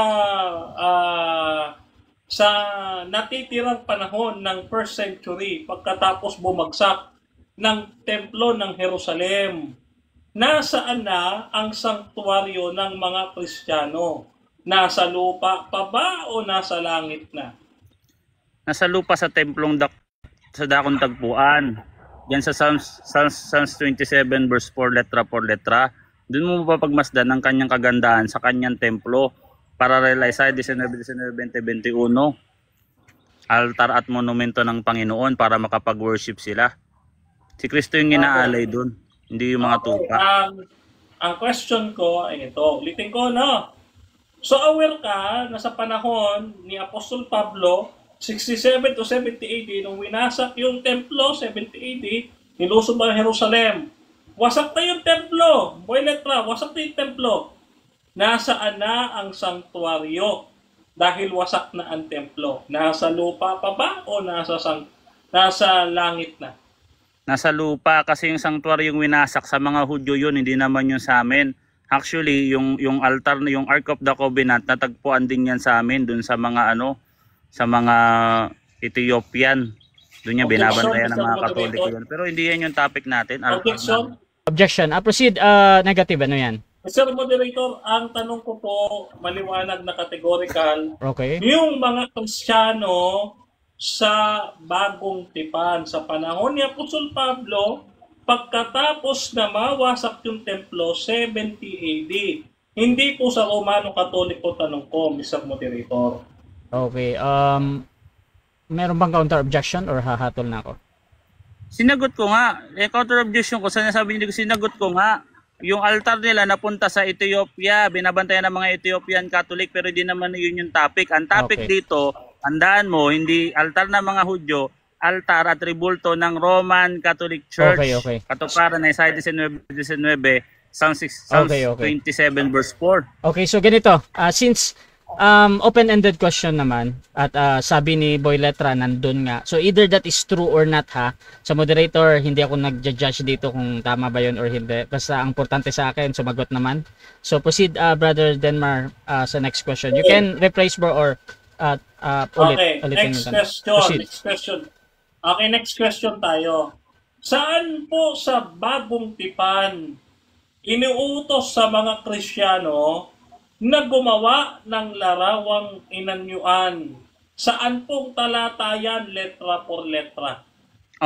Bibigay ko ha. Luke 20:21-25. Sabi din ni Kristo, kaninong larawan to? Kay Cesar. Ibigay nyo kay Cesar ang para kay Cesar, ibigay nyo sa Diyos ang para sa Diyos. Ang shadow niyan, ang katuparan niyan, Isaiah 19:20-21, na akala mo hindi ko nilatag. Sinagot ko na. Po sa Sinagot ko na. doon po sa talatang binanggit ninyo, ang sabi ninyo, larawan ni Cesar. Tanong ko po sa iyo, sa simbahan nyo po ba may larawan ni Cesar? Meron ba o wala? Wala, kasi sinabi doon, ibigay yung kay Cesar. Yung sa Diyos, ibigay daw para sa Diyos. Doon sa Isaiah 19, 20, 21, may larawan doon ang Diyos na si Yahweh, si Kristo ang katuparan, Kolosas 1:15, letra por letra. Saan nyo natupad? Sa mga Egyptian, ibig sabihin New Testament, mga Hintil, hindi mga Israelita. At ang sabi doon, lupa, hindi langit lang. Talo ka na. Question. Ito, next question, no? So, dahil wala kayong larawan ni Cesar, no? Ito, proceed. Next question. Ito, batay po dito sa inyong aklat. Rebuttal naman to, Mr. Moderator, no? Okay. Batay po dito sa inyong aklat referensya. Wait lang, open ko lang itong aking Google Drive, no? Yan. Batay po dito sa inyong aklat referensya ni Padre Amiskita. Yan siya ang inyong pakinggan, aral na Katoliko. Page 12, sabi dito, kung ating sinasamba ang larawan ng Kristong napako sa krus, dinadasal natin, sinasamba kita at pinupuri Panginoong Jesucristo. Tanong, mali ba yung pari dito sa kanyang sulat? Yes or no? Hindi yan mali kasi sinabi diyan kung, hypothetical yan, hindi ka pala nakaintindi sa salitang kung. Kaya pero ang sinabi diyan, ang sinasamba yung Diyos kasi nga katuparan niyan, Isaiah 19, 20, 21, doon mo makikilala ang Panginoon sa kanyang larawan. 7 minutes time. So dyan nagtatapos mga kapatid ang second cross ng ating negative. So shoutout muna sa ating nasa live, nandyan si It's Me Papa Joshua. Ano yung oneness? Sabi naman ni disipulo, hindi ako OSAS believer. Shoutout kay John, si Denmark INC style pala makipag-debate. Shoutout din mga kapatid dito kay Constantine, mga punto por punto ba kayo? Ayan, shoutout kay Jimmy, walang stock of knowledge si Denmark, puro chat GPT, kaya wasak agad. Sabi ni Noriel Ramos, kawawa yan, hahaha. Shoutout din kay Randy Reyes, yung ating bagong follower. Ayan, shoutout kay Strickerman. Boy Letra, sablay ka, panaginip ni Nebukadnezar na pinaliwanag ni Daniel. Sablay ang explanation mo, boy. Shoutout din mga kapatid dito kay Bro Romy. Naku, sila nga yan. Shoutout din kay Carlo. Ang bawal po sa pagsamba, adoration, kasi dapat sa God lang yan. Veneration po ang RCC. Shoutout din kay Fred TV channel. Sabi niya, yare. At dito din kay John, si Denmark INC style. So ito yung kanina. Disipulo, sabi niya, mali ang paggamit nila ng bind and loose para bigyan katwiran ang rebulto. Dito din tayo mga kapatid sa ating Facebook. At shoutout kay Elisa Bactani. Sabi niya, hindi naman rebulto ang larawan ng Diyos, kundi ang kanyang katwiran. Shoutout din kay Pastor Balirano Pulangko ng End Time Church. Na naman yung paborito ni Boy Letra na santong kahoy at bato. Shoutout din kay Reme Derecho, laglag ang sagot ni Boy Letra. Shoutout din kay Dam Mateo Arnaldo, kay Cesar sa Diyos ay sa Diyos, tapos ipalagay sa simbahan image ni Cesar. Shoutout din kay Rain, talo RCC yan sa rebulto, puro out of context. Shoutout din kay Noriel Cool Gabasa mga kapatid. Sabi niya, wasak ng may templo pa, hahaha. At Marilyn, shoutout sa iyo sister. At si Elibas Sabaktani, Dudes Yugo, ang rebulto nyo bro, hindi kaban ng tipan at lalong hindi tansong ahas.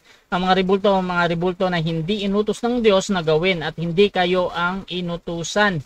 At Dudes Yugo, sabi niya, Elibas Sabaktani, sa mga Rizalista yun bro. Pero sa gobyerno, hindi kasi representasyon lang yan. Kaya mga sinasaluduhan pa yung rebulto ni Rizal at inaalaya ng Bulaklak na mismong presidente ng Pilipinas. Ayan, sa Luneta, sumaba yung comment niya. So mga kapatid, tuloy-tuloy lang tayo dito at dako tayo sa rebuttal ng ating negative. Brother Denmark Santiago ng Seventh-day Adventist, your time start now. Okay, ayan. So magandang hapon muli sa inyong lahat mga kapatid. Mga kaibigan, no? Ngayon, nakita niyo po yung kanyang pag-amin na tayo ang templo ng Diyos. Ibig sabihin, mga kapatid, no? Pansinin niyo po yung kanyang binabasang talata, no? Yung Colosas 2:17. Tingnan niyo po ito, no?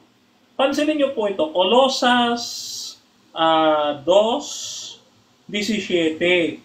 Ito sabi, no? Na isang anino ng mga bagay na nagsisidating, ngunit ang katawan ay kay Kristo. Ibig sabihin, yung mga bagay, fulfillment o substance, the essence of everything is about Jesus Christ. No? Ibig sabihin, siya ang katuparan. Ang ibig sabihin nito, mga kapatid, pagpahalimbawa natin yung sa sanktuaryo. Sa panahon ng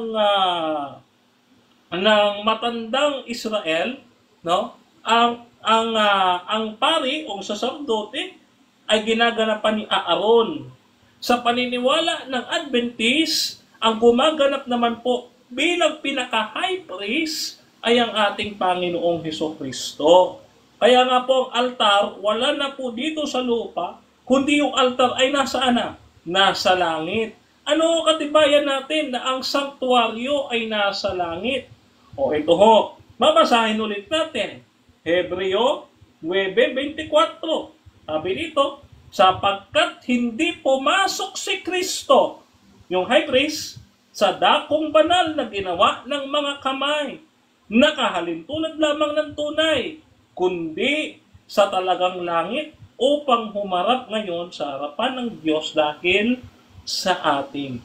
No? So maliwanag po ito sa sikat ng araw na ang sanktuaryo o ang yung templo ay nandoon na sa langit.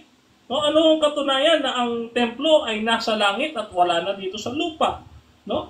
Eto, Apokalipsis 11:19, ito ay sa dulo ng panahon ito ha. Sabi dito, at nabuksan ang templo ng Diyos na nasa langit. Ayan no? At nakita sa kanyang templo ang kaban ng kanyang tipan, nandun yung 10 utos, at nagkaroon ng kidlat, tinig at mga kulog, mga lindol at malaking granizo. Ayun naman po pala eh. No? Yung kaban ng tipan na nasa sanktuaryo, na agree naman si Boy Letra, nasa langit na. Wala na dito sa lupa. Wala nang templo dito. Kaya nga, maliwanag, ano? Eto basahin natin. May templo pa ba o may sanktuaryo pa ba dito sa lupa? Tanungin natin ang Diyos. Ang sabi dito, sa Gawa 7:48, ganito ang sabi.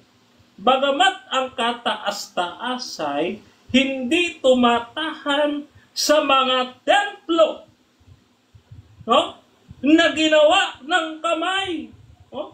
Ang Diyos ang sanlibutan nito na gumawa ng lahat ng bagay ay naririto.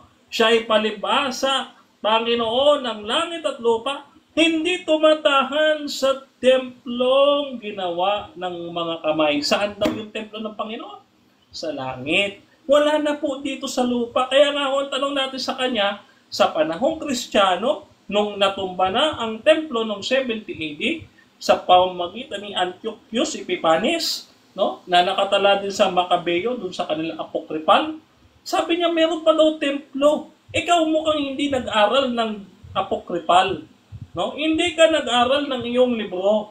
No? Patuloy kang nagsisinungaling. Kaya sabi ko sa iyo kanina patuloy ka pa bang magsisinungaling? Si Santi ko lumantad na, ikaw lumantad ka rin. Ano? Ayan. Ngayon, eto, tingnan po ninyo mga kapatid. Inamin niya hindi daw mali ang kanilang pari dito sa referensya nila. Uulitin ko po ang basa. Ang sabi po dito, sa aklat ni Padre Amiskita, no? Sabi dito, kung ating sinasamba ang larawan ng Kristong nakapako sa krus, dinadasal natin, sinasamba kita at pinupuri Panginoong Hesukristo. No? Ano pa? Meron pang isa eh. O ito, sabi dito sa katisismo, katisismo naman nila ito, ni Enrique Demon, sabi dito, sa page 79, pagbangon mo sa banig ay agad kang manikluhod sa harapan ng isang krus o isang mahal na larawan. Kung, sabi niya na larawan, kung manikluhod ka sa tapat ng altar, magwika ka ng ganito, sinasamba kita. Sino po sinasamba nila? Yung larawan. Yung larawan. Yung pagluhod sa larawan ay isang uri ng pagsamba ayon sa Biblia. Sabi dito sa Awit 95 verse 6, halik kayo lumuhod at sumamba sa Panginoon na lumikha sa atin. Kaya maliwanag yung pagluhod sa rebulto, tanda ng pagsamba. Ayan. Hindi nyo po maitatanggihan kasi mga pari po ninyo ang nagsabi nito. No? Ayan. Ngayon, baka magpapalusot siya. Venerasyon lang po yan eh. Hindi naman po adoration yan. Ito ang sabi ni ito, no? Ito sabi ng diksyonaryo, no? Ito. Vocabulary.com. Veneration. Veneration is similar to worship. Similar to worship. We feel veneration for the things and for the people we adore and devoted to completely. Sa maliwanag, ayon dito sa veneration.com, sa isang diksyonaryo sa online, na ang veneration ay worship. Pagsamba, kahit anong sabihin pa, ang veneration ay worship. Yun naman po pala eh. Ngayon, tinatanong ko siya kanina, saan mababasa na ang mga Kristiyano pinagpagawaan ng rebulto? Ang sabi niya yung Lucas, no? Yung talata sa Lucas. Tinignan natin yung talata. Tingnan niyo po yung talata, no? May mababasa ba letra po letra? O nag-i-imagine lang si Boy letra? Hindi po siya letra po letra eh. Boy interpreter. Kasi kukuha ng talata. Tapos ilalatag niya. Bibigyan niya ng sariling interpretation. Yun po ang ginagawa niya. Kaya naman, hindi dapat natin palalagpasin yung ganyang bagay eh, no? Kaya wala po siyang itinayo dito sa debating ito. Kasi sabi niya, may presentation daw siya. Hindi po presentation yung ginawa mo. Kaibigan, ang ginawa mo, si Boy Basa. Si Boy Basa. Ito ha. Ito sabi sa Marcos na lang. Marcos 22. Hindi po Lucas yun, Marcos. Yan, mabali-mali ka. Marcos 22-21. Sinabi niya sa kanila kay Cesar. Nang magkagay, sinabi niya sa kanila, kaya't ibinigay ninyo kay Cesar para kay Cesar at sa Diyos ang sa Diyos. Ang pinag-uusapan dito, kung makikita po ninyo sa talata 19, ipakita ninyo sa akin ang salaping pangbuwis. Ang usapin po dito ay salapi. Hindi horibulto. Kukuha ka ng talata, no? Tapos, bibigyan mo ng interpretation, mali yan. Ikapapahamak mo yan, sabi ni Apostol Pedro dito sa 2 Pedro 3:16. No? Ikaw ay kumakatha ng sarili mo, ikapapahamak dahil sa pagbibigay ng sariling interpretasyon sa mga talata. So dito mga kapatid, walang naitayo ang afirmatibo sa hapong ito, kundi magbasa lang, magbigay ng mga talata. Akala mo siya si Soriano, no? Sa dami ng talata ng binabasa, pero wala pong context.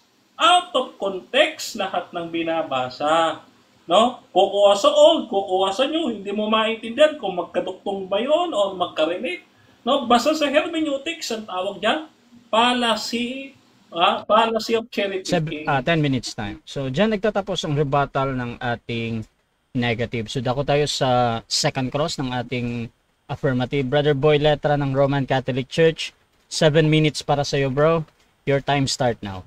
Laglag ka na agad sa Lucas 20 talatang 21 hanggang 23. Sigurado ka na hindi iyon nakasulat sa aklat ng Lucas? Yung patungkol sa larawan ni Cesar? Sigurado ka o hindi ka sigurado? Okay. Lucas Okay, 20, 21, 25. Okay, Can't proceed. 10 seconds. Punta ka doon sa ating topic patungkol sa rebulto, hindi kay Cesar. Malayo kasi yung tanong mo eh. Magtanong ka sa topic. Next question, 10 seconds.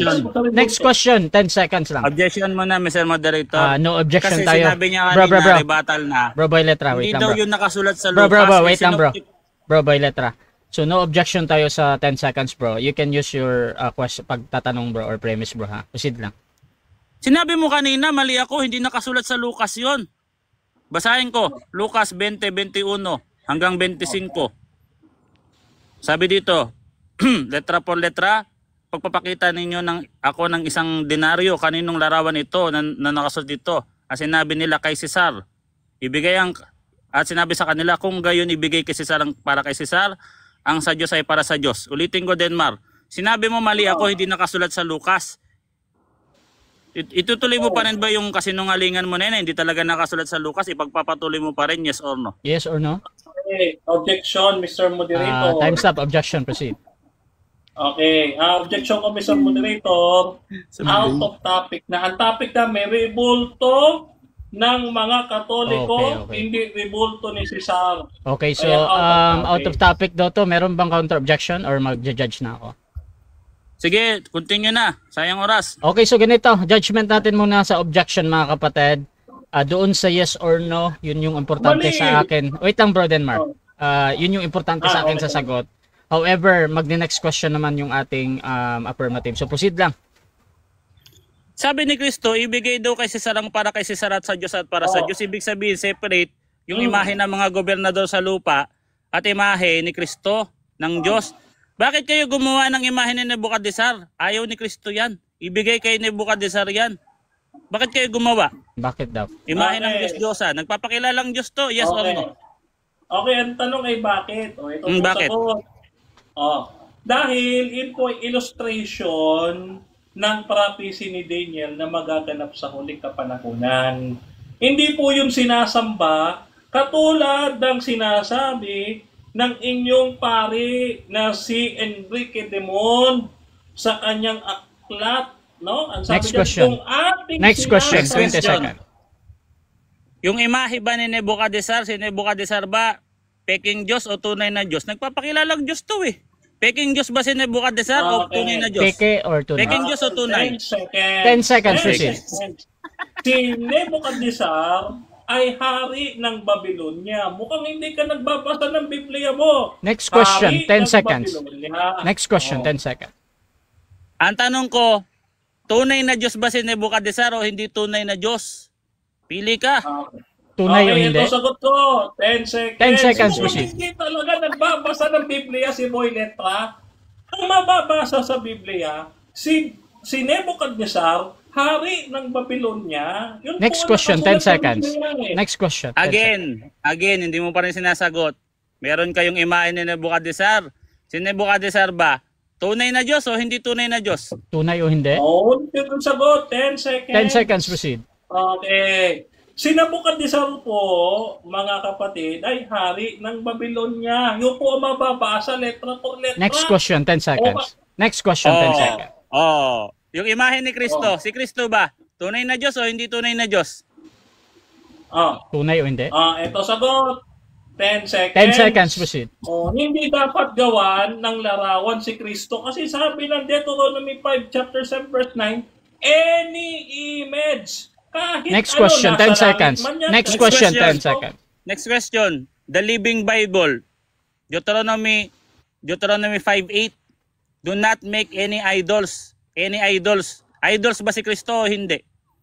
Idol ba siya, hindi? Okay, 10 seconds. 10 seconds, proceed. Yung Kristo ninyong negro, hindi po negro si Kristo. Yun po ay Diyos-Diyosan. Negro, hindi naman negro si Kristo. Next question, 10 seconds. Mayroon bang Kristo na Next long question, hair? 10 seconds. Matthew 2:23. Tatawagin siyang Oo. Nazareno. Tinawag niyo bang Nazareno si Kristo o hindi? Tinawag o hindi? Okay. Objection, Mr. Moderator. Objection, proceed. Lumalayo na po sa topic. Ang topic namin, Diyos-Diyosan. Okay, so Diyos-Diyosan po ang topic. I think ang Mali. objection ng Counter-objection. negative yung sa out of topic daw to. Boy letra, counter objection proceed. Counter objection, ang topic dito hindi Diyos-Diyosan. Patutunayan ko na ang imahe ng Roman Catholic Church ay kinasihan ng Diyos, which is ang ginawa namin ng imahe. Si Kristo tunay na Diyos. Okay. Hindi imahe hindi Diyos-Diyosan yung paksa. Okay, so before Valid. kasi ako magja-judge sa out of topic, gusto ko lang itanong patungkol doon sa tanong mo kay tanong mo bro, anong kinalaman to sa ating topic bro? Ayun. Kasi si Kristo nga, Wait lang, ginawa brother, namin ba? ng imahe. Ginawan nga namin siya ng imahe. Iyon nga yung imahe ng Roman Catholic Church. Tandaan natin, ang paksa, ang topic, patutunayan ko na kinasihan ng Diyos ang imahe o rebulto ng Roman Catholic Church. Okay. So ganito Yun bro. yung topic eh. So ganito bro. Judgment ko talaga pag sa out of topic, lalo-lalo na pag ang nagtatanong ay kino-connect naman niya sa kabilang sa main topic ba. Even that follows or not ha. Sa moderator, pinapayagan ko yan. However, meron tayong 10 seconds para magsagot kung talagang Okay. hindi mo masagot dahil dun sa nature ng tanong. So boy letra, pakiulit yung tanong tapos tingnan natin kung paano iti-take ni Brother. Kasi ginawa nyo ng imahe si Nebuchadnezzar, hindi tunay na Diyos. Ngayon, ginawa namin ng imahe si Kristo tunay. Ang tanong ko, si Kristo ba, tunay na Diyos o hindi tunay na Diyos? Tunay o hindi? Okay, 10 seconds. 10 seconds, proceed. Time resume. Yung Kristong negro na long hair, no? Yun po ay Diyos-Diyosan kasi hindi ko ganun ang itsura ng Kristo. Next No? question. Oh, yung problema mo diyan. Last 1 minute. Last 1 minute, tapos na yung debate natin. Natutulan mo ba yung Isaiah 19:19 o hindi? Ay, tutol na tutol ko, ikaw, hindi Tutol yung talata. Oh, bakit? Kasi yung mga nasa Isaiah, mga Sabbath keeper. Hindi ka naman Sabbath keeper ka? Sunday keeper ka. O ikaw ay katuparan doon sa Revelation 13, tinatakan ka ng halimaw. No, kasama kayo doon mga apostata na mga maiimpyerno kasama no, bula ang propeta na pope ninyo. Apocalypse Next question. chapter 21 verse 8. Next question, sabi doon Egyptian. Pag sinabi bang Egyptian, Israelita ba yon? Yes or no? Wait lang bro. Time stop muna. Merong nagwa-warning sa TikTok ko para i-remove si Denmark. Anong gagawin ko? Ibalik mo lang siya, bro. Ibalik ko lang. Bro Den, Ba't nagkaganon? nag-ano si TikTok na parang merong violation ng hate speech and hateful something. Ay. So, gamit siya ng ibang account, bro. Baka kaya. O try mo pabalikin. Sige. Bro, meron dito, Denmark Santiago live content is flagged for hate speech and hateful behavior. Repeated violation could result in them being removed from this live. Ay, kanina pa yan. Yung kanina nga sinabi ko nga sa'yo, nag-aaway sila dyan. Damay yun. Count yun. Okay. Gamit siya ng ibang account. Baka kaya. Okay, so i-mute ko muna tong sa live ko ha. Ayan. So meron tayong violation sa TikTok kasi yung ginagamit natin mga kapatid ha. At tingnan natin kung ma-invite natin ulit si Bro Denmark. Paano ba i-invite siya ulit?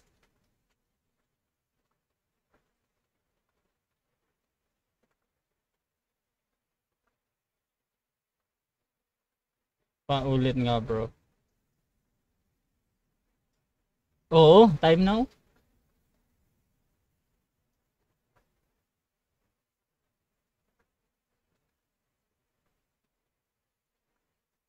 Nag-request na ako. Wait lang ha. I-ano ko. Ito.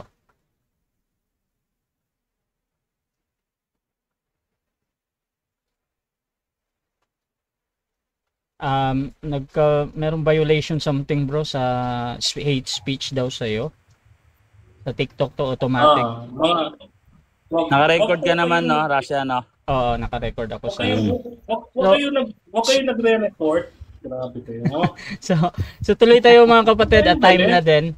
So, mga kapatid, Yan. pwede naman i-live din sa next Bro Russia sa FB Messenger kayo. Pwede mo namang i-live din. Okay. So, ayun na nga yung kanina. Pero tinatry lang namin. So mga kapatid, dyan nagtatapos ang ating second part ng ating debate. At before natin puntahan ang ating final conclusion, shoutout muna sa ating nasa live mga kapatid. So nandito ako sa Facebook din. Shoutout kay Remy Diretso. Sabi niya, paano nagkaroon, okay, merong pumapasok. Paano nagkaroon ng violation sa Denmark Santiago? Bias itong TikTok. Shoutout din kay De Mateo. Wag kasi puro 10 seconds, ban ka tuloy. Shoutout din mga kapatid kay Elisa Bactani. Are statues of Jesus in the Roman Catholic Church idols? Question mark. Okay, mahaba yung ano mo. Shoutout din kay Remy Diretso. Congrats Bro Denmar, naitayo mo ang katotohanan. Shoutout din mga kapatid dito kay Rain. Laglag talaga RCC. Shoutout din kay Sian Bads, watching siya. Dito din mga kapatid kay Noriel Cole. Sabi niya may 10 seconds, mag 10 seconds talaga dahil puro pang kulokoy ang tanong. Ha ha ha, out of topic. Shoutout din mga kapatid kay Elisa Bactani. Ibigay, hindi gumawa, maling mali. At dito kay Dudes. Ito yung kanina. So dito tayo sa TikTok mga kapatid. Shoutout sa ating si Mera Flor. Nag-send siya ng Rose 15 at saka si DC Polo times 1. Shoutout sa inyo mga bro. Salamat. At si Brother James, sabi niya, umuulan ng 10 seconds si Denmark. Optimus Prime, magkaibigan po yung dalawang debater. Shoutout din kay Carlo. Yari ka pag puro ka at home, sisipain ka ni TikTok talaga. Tapos yung hindi marunong sumagot. Ha ha ha. Shoutout din mga kapatid kay Fred TV Channel. Next Bro Russia. Ito yung kanina FB Messenger kayo. Thank you sa comment, suggestion. Ardin, sabi niya congratulations. Viola, Lil Flower, personal attack sa Pope si Denmark. Shoutout din kay Constantine. Congrats nga unggoy na Katoliko. Shoutout din kay Romy. Okay, hindi pwedeng banggitin. Shoutout din mga kapatid kay Wolbuwin. Tanong ay tunay ba na Diyos ang hindi tunay na hari? Shoutout din kay Jan. Mahina pala si Denmark. Parang INC lang. Shoutout din mga kapatid kay Anivid. Boy Cherry Pick, iyan si Boy Letra. At si Randy Reyes, ginaya INC na nagpuputol-putol ng aklat. Shoutout din kay You Will Die ang cringy, sabi niya. Shoutout din mga kapatid kay Nash, mahina argument ni Denmark. So mga kapatid, dito din kay It's Me Papa Joshua, yung kanina to pumasok. Kung okay lang makahingi. Okay mga kapatid, so dako tayo sa final conclusion at mauna dito si Brother Denmark Santiago mga kapatid bilang negatibo sa ating paksa ngayon na ang basahin ko muna. So ang paksa natin mga kapatid ay patutunayan ko na ang rebulto ng Roman Catholic Church ay kinasihan ng Diyos. Bilang negatibo, Brother Denmark Santiago ng Seventh-day Adventist Church, your time start now. Mga kapatid, no, sinasabi nila, o sinasabi ni Boy Letra, ginagawa daw nila ng rebulto yung tunay na Diyos. So, ibig sabihin, pati si Maria, tunay na Diyos sa kanila. Ganito ho ang sabi noong kanilang aklat na Mary and the Priest, according sa kanilang pari na si Mark Leons. No, sabi dito, ito sabi, no, for it is bewildering to realize that the salvation of the whole world and of the unborn depended on the little maiden no more than 14 years ago going through the great adventure of Mary. O yan page 64 po yan. Ano pa? Ito letra por letra. Roman Catholicism in the light of the scriptures, page 179, ganito sabi. The Roman Catholic Church, sabi dito, in actual fact, worships Mary, the mother of Jesus, more than it worships either God or Christ.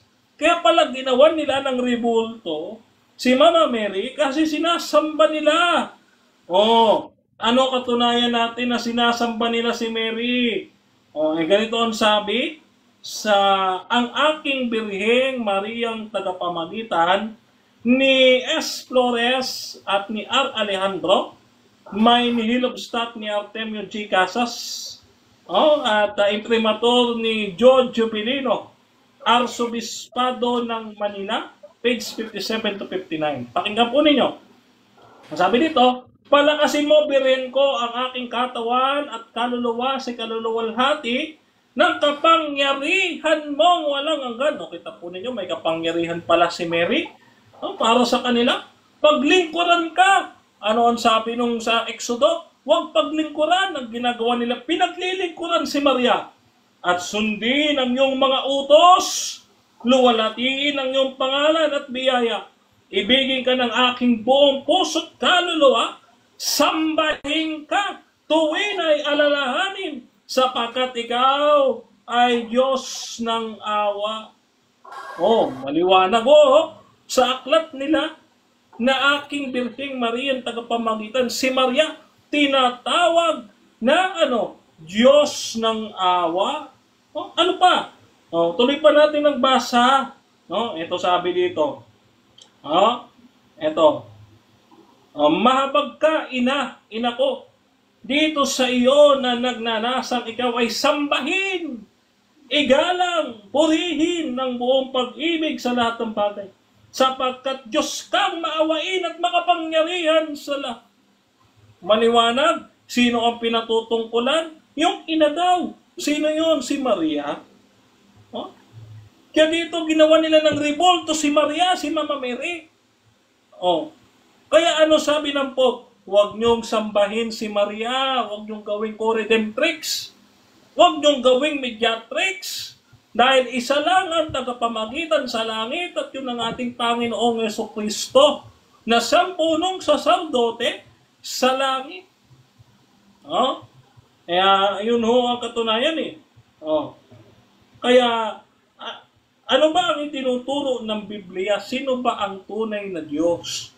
Tangi lamang ang Ama, Anak at Espiritu Santo. Ang mga Katoliko, napakaraming Diyos. Isa doon si Maria. Kaya dito tayo natutol sa Kanya. Bakit? Kasi sabi niya, ang ginagawaan niya daw nila ng revolto ay yung tunay na Diyos. So si Maria, tunay na Diyos, kaya yung ginagawa ng revolto. Kaya dito sa pagkakataong ito, mga kapatid, mga kaibigan, kami po mga Seventh-day Adventist ay nananawagan sa inyo, lumabas kayo sa Kanya, o bayan ko. Apokalipsis 18:4. Nang hindi kayo madamay sa salot na tatanggapin ng Roman Catholic Church na katuparan ng Antikristo. Kaya naman po, meron po kami ditong pinag-aanyaya sa inyo na kami mga Seventh-day Adventist nangahawak sa tunay na turo ng Biblia at hindi ho sa tradisyon, at hindi ho sa turong pagano. Ayan. Kaya ho kami dito, mga kapatid, kami more on biblical. Time. Okay, so dyan nagtatapos mga kapatid ang final conclusion ng ating negative. At dako din tayo sa final conclusion ng ating affirmative sa kanyang pinatutunayan na ang rebulto ng Roman Catholic Church ay kinasyahan ng Diyos. Brother Boy Letra ng Catholic, your time start now. Alright, Denmar, wala ka pa sa kalingkingan ko. Hindi mo alam yung synoptic gospel? Sino means same, together, yung optic view. Yun yung synoptic gospel. Kaya kung anong meron doon sa Mark, nandun din sa Lucas. Booking ka dito, Denmar, wala ka pa sa kalingkingan ko. Sinabi niya, mali daw ako, hindi daw nakalagay sa Luke. Ang linaw ng sabi ko, Luke 20, 21 to 25. Ngayon, naglatag ka conclusion na. Ano ka ba, Denmar? Huwag ka na maghabol sa conclusion. Paano ko i-rebat lahat yan? O i-rebat ko na lang yung nilatag mo kanina. Isa ka din pala sa gumamit ng dinoktor na referensya kasi ang sabi dito, pag bangon mo sa banig, agad kang manikluhod sa isang krus o isang mahal na larawan, mangyari mag-antanda ka muna at saka ka magdasal ng tatlong ama namin at Santissima Trinidad. Wala lang sinabi dito na sinasamba kita yung rebulto. So, ikaw ang sa diablo. Kaya nga ano sinabi doon, tatamaan si Denmar dito. Luke 20:21 to 25. Ibigay kay Cesar ang para kay Cesar kasi larawan ni Cesar yon. Ibigay ang sa Diyos ang para sa Diyos. Yung larawan ni King Nebu, winasak ng Diyos sa Daniel 2:34 to 35, binuo nyo uli. Pambihira kayo. Ba't nyo binuo yun? Winasak ng Diyos yun.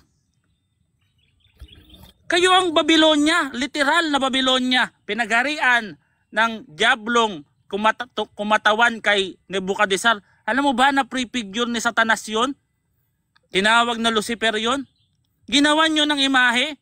Sasabihin nyo, kasi may mga meaning kasi. May meaning. Sinulat. Hindi ginawa na ribulto. Sinulat sa Daniel 2. Katuparan yun sa amin. Daniel 2:44.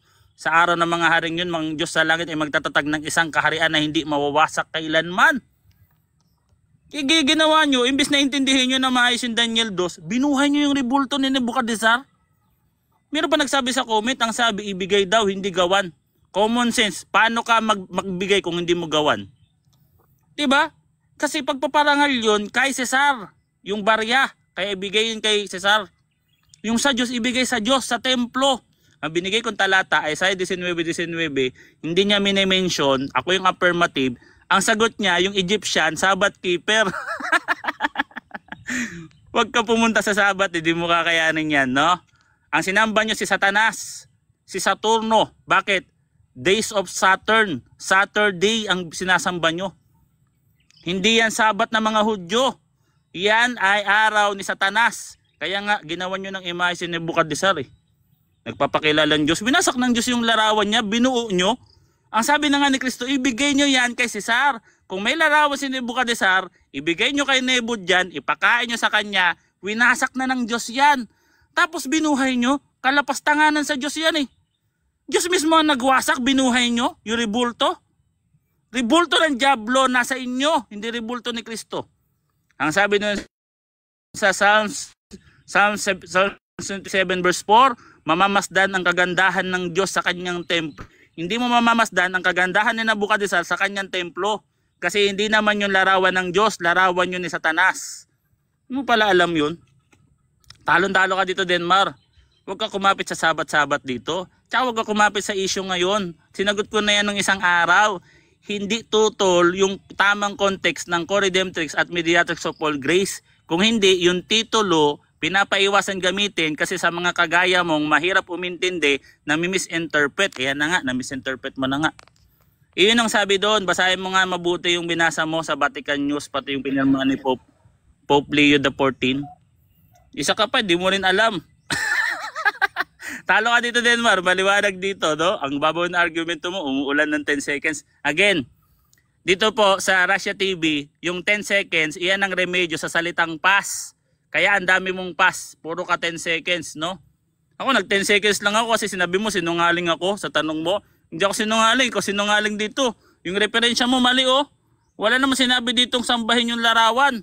Tapos yung kanina kung ibig sabihin hypothetical question, pero ang sinamba doon si Kristo sa pamamagitan lang ng imahe at altar. Anong gagawin mo sa altar? Ano gagawin mo? Doon ka kakain ng tanghalian? Siyempre doon ka mag-aalay. Adoration yun, adoration. Wala akong veneration dito. Kaya nga imahe na ni Kristo ang ginamit ko. Kasi adoration nga ang gusto kong patunayan. Ngayon patungkol naman sa veneration, batas talaga ng mga Kristiyano yan. Hebreo 13:7, Roma 13:7, Isaiah 56 verse 45 to 6 to 7. Kasama mga hintil, kasama mga dayuhan, katuparan sa pagkapako ni Kristo sa krus. Roma 11:11-12. Letra por letra. Panalo na naman ako. Okay, so dyan nagtatapos ang debate natin between Roman Catholic Church and Seventh-day Adventist Church, mga kapatid. So before natin i-end yung ating live, syempre gusto ko muna kayong magpasalamat sa lahat ng nanood dito sa TikTok, mga kapatid. Kasama dito sa Facebook, mga kapatid. At dun sa ating YouTube channel na ma-upload pa at magre-review nito. Syempre meron pang mga dito, mga review sa debate natin. So unahin natin si Brother Boy Letra. Bro, pasalamat ka muna, bro. Alright, maraming salamat. Maraming salamat sa Diyos, no. Siyempre lahat ng knowledge ko galing sa kanya. First Ephesians, Efeso 2:7-8. So lahat ng faith natin na tama, ayan ay regalo ng Diyos sa pamamagitan ng banal na Espiritu Santo. At iyan ang gusto naming iparating sa inyo. At salamat sa iyo, Brother Rasha, sa platform mo na ito. Salamat kay Brother Nash, yung aking best friend. At siyempre kay Denmar, sana magtuloy-tuloy pa yung ating pag-uusap at magkaibigan tayo dati pa. Kahit na iba ka ng landas, siyempre debate to, no? Ganito talaga, alam mo yan, no? Nagmamak debate tayo, pero sana mapanatili natin ang ating pagkakaibigan. Maulit pa sana itong mga ganitong klaseng talakayan sa kapakinabangan ng lahat ng mga kapanood nito. Salamat sa inyo lahat, guys, at kay Bench at kay Disipulo, no? Catholic din to si Disipulo at si Brother Bench. So salamat sa lahat ng nanood sa Ethos Bottom at yan, nandiyan sila lahat sa baba. Hindi ko na isa-isahin. Salamat sa inyo lahat, guys. Okay, so please support din Brother Boy Letra, mga kapatid. Dito sa TikTok, I think easy lang na mag-follow, no? So doon din sa kanilang group yung sa Ethos at ayun. Brother Denmar, pasalamat din, bro. Okay, kapayapaan ni Kristo sumainyo, mga kapatid. Sa Latin ay Pax et Bonum Christi. At pinapasalamatan natin at pinapupurihan ang ating Panginoong Diyos, ang Ama, ang Anak at Espiritu Santo, the three holiest being in heaven. No, lahat ng karunungan at ang siyang dapat pakinggan ay hindi po ang inyo pong instrumentong lingkod lamang, kundi ang ating Panginoong Diyos, so siyang nagbigay ng Biblia na siyang ating saligan. No? Yan, wala na naman ata ako. Ayan. So, nagpapasalamat tayo sa ating non-SDA manager, kay Brother Rasha Vista. Mamadali na ako kasi may nagwa-warning na naman, no? Nagpapasalamat din tayo kay Brother Boy Letra na ating nakausap, no? At bago ko makalimutan, baka magtampo yung aking team na AFD, Adventist Faith Defenders, at Advent Biblical International Ministry sa pamumuno ng aking mentor, syempre, si Dr. Rocky Tulog. Yan, at ang aking partner in crime, si Brother Fernando B. Camacho Jr. Kahit mag-lipstick yan, mga kapatid, mas gwapo ko dyan. At pinasasalamatan din natin ng 3E Media. Tayo ay mentor ng 3E Media. Mga kapatid, maraming salamat po sa inyo. Ngayon din sa aking followers, critics, fans, dyan sa TikTok, yan, at sa Facebook. Mabuhay kayo hanggang gusto ninyo, bahala kayo. God bless po sa inyo. Kayo po yung aking iniwanan sa mapagpalang kamay ng ating Panginoong Diyos. Kayo po ay patuloy na sumampalataya sa Ebanghelyo ng ating Panginoon. Sabayan niyo ako, mga Katoliko. Si Kristo ay namatay, si Kristo ay muling nabuhay, at si Kristo ay muling babalik sa wakas ng panahon. Kaya mga kapatid, mag-Adventist na kayo. Maraming salamat po, Brother Rasha, and back to you. Okay, so Rasha TV gusto din magpasalamat sa lahat ng sumusuporta at laging naniniwala pa din sa ating pagmamoderate. Kung gusto nyo sumali sa ganitong gawain or maghamon man sa dalawang ito, meron ako nakikitang mga hamon dito, mga kapatid. Pwede nyo akong gamitin as mediator sa inyong pag-uusap, basta sumasang-ayon lang kayo sa lahat ng patakaran dito sa aking platform, mga kapatid. At ito na nga, I would like to gusto kong pumasok din sa TikTok habang nagla-live sa Facebook, mga kapatid, dahil dito ako gusto ko din i-promote yung aking platform, mga kapatid. So meron akong platform na kung saan pwede kayong mag-debate at ako po ay nagmo-moderate halos 7 years, mga kapatid, online.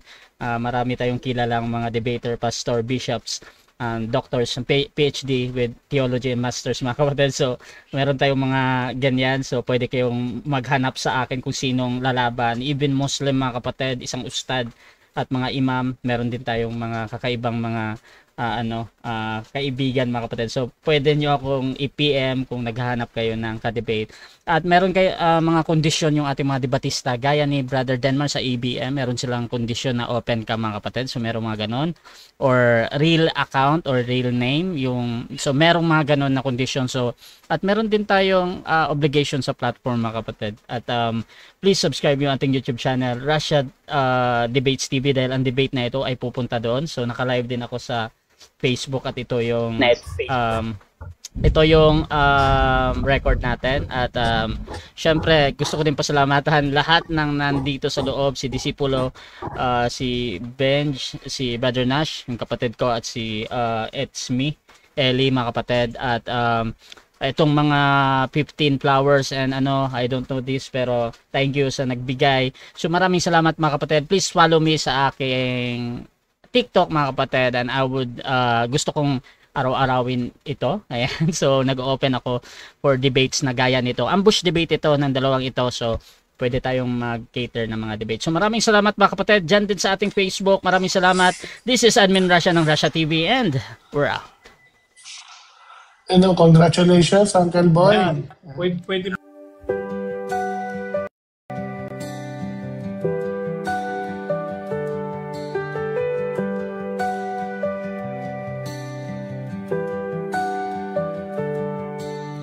Darkness fades when you are near. Your light breaks through our deepest fear. You make the broken heart rejoice.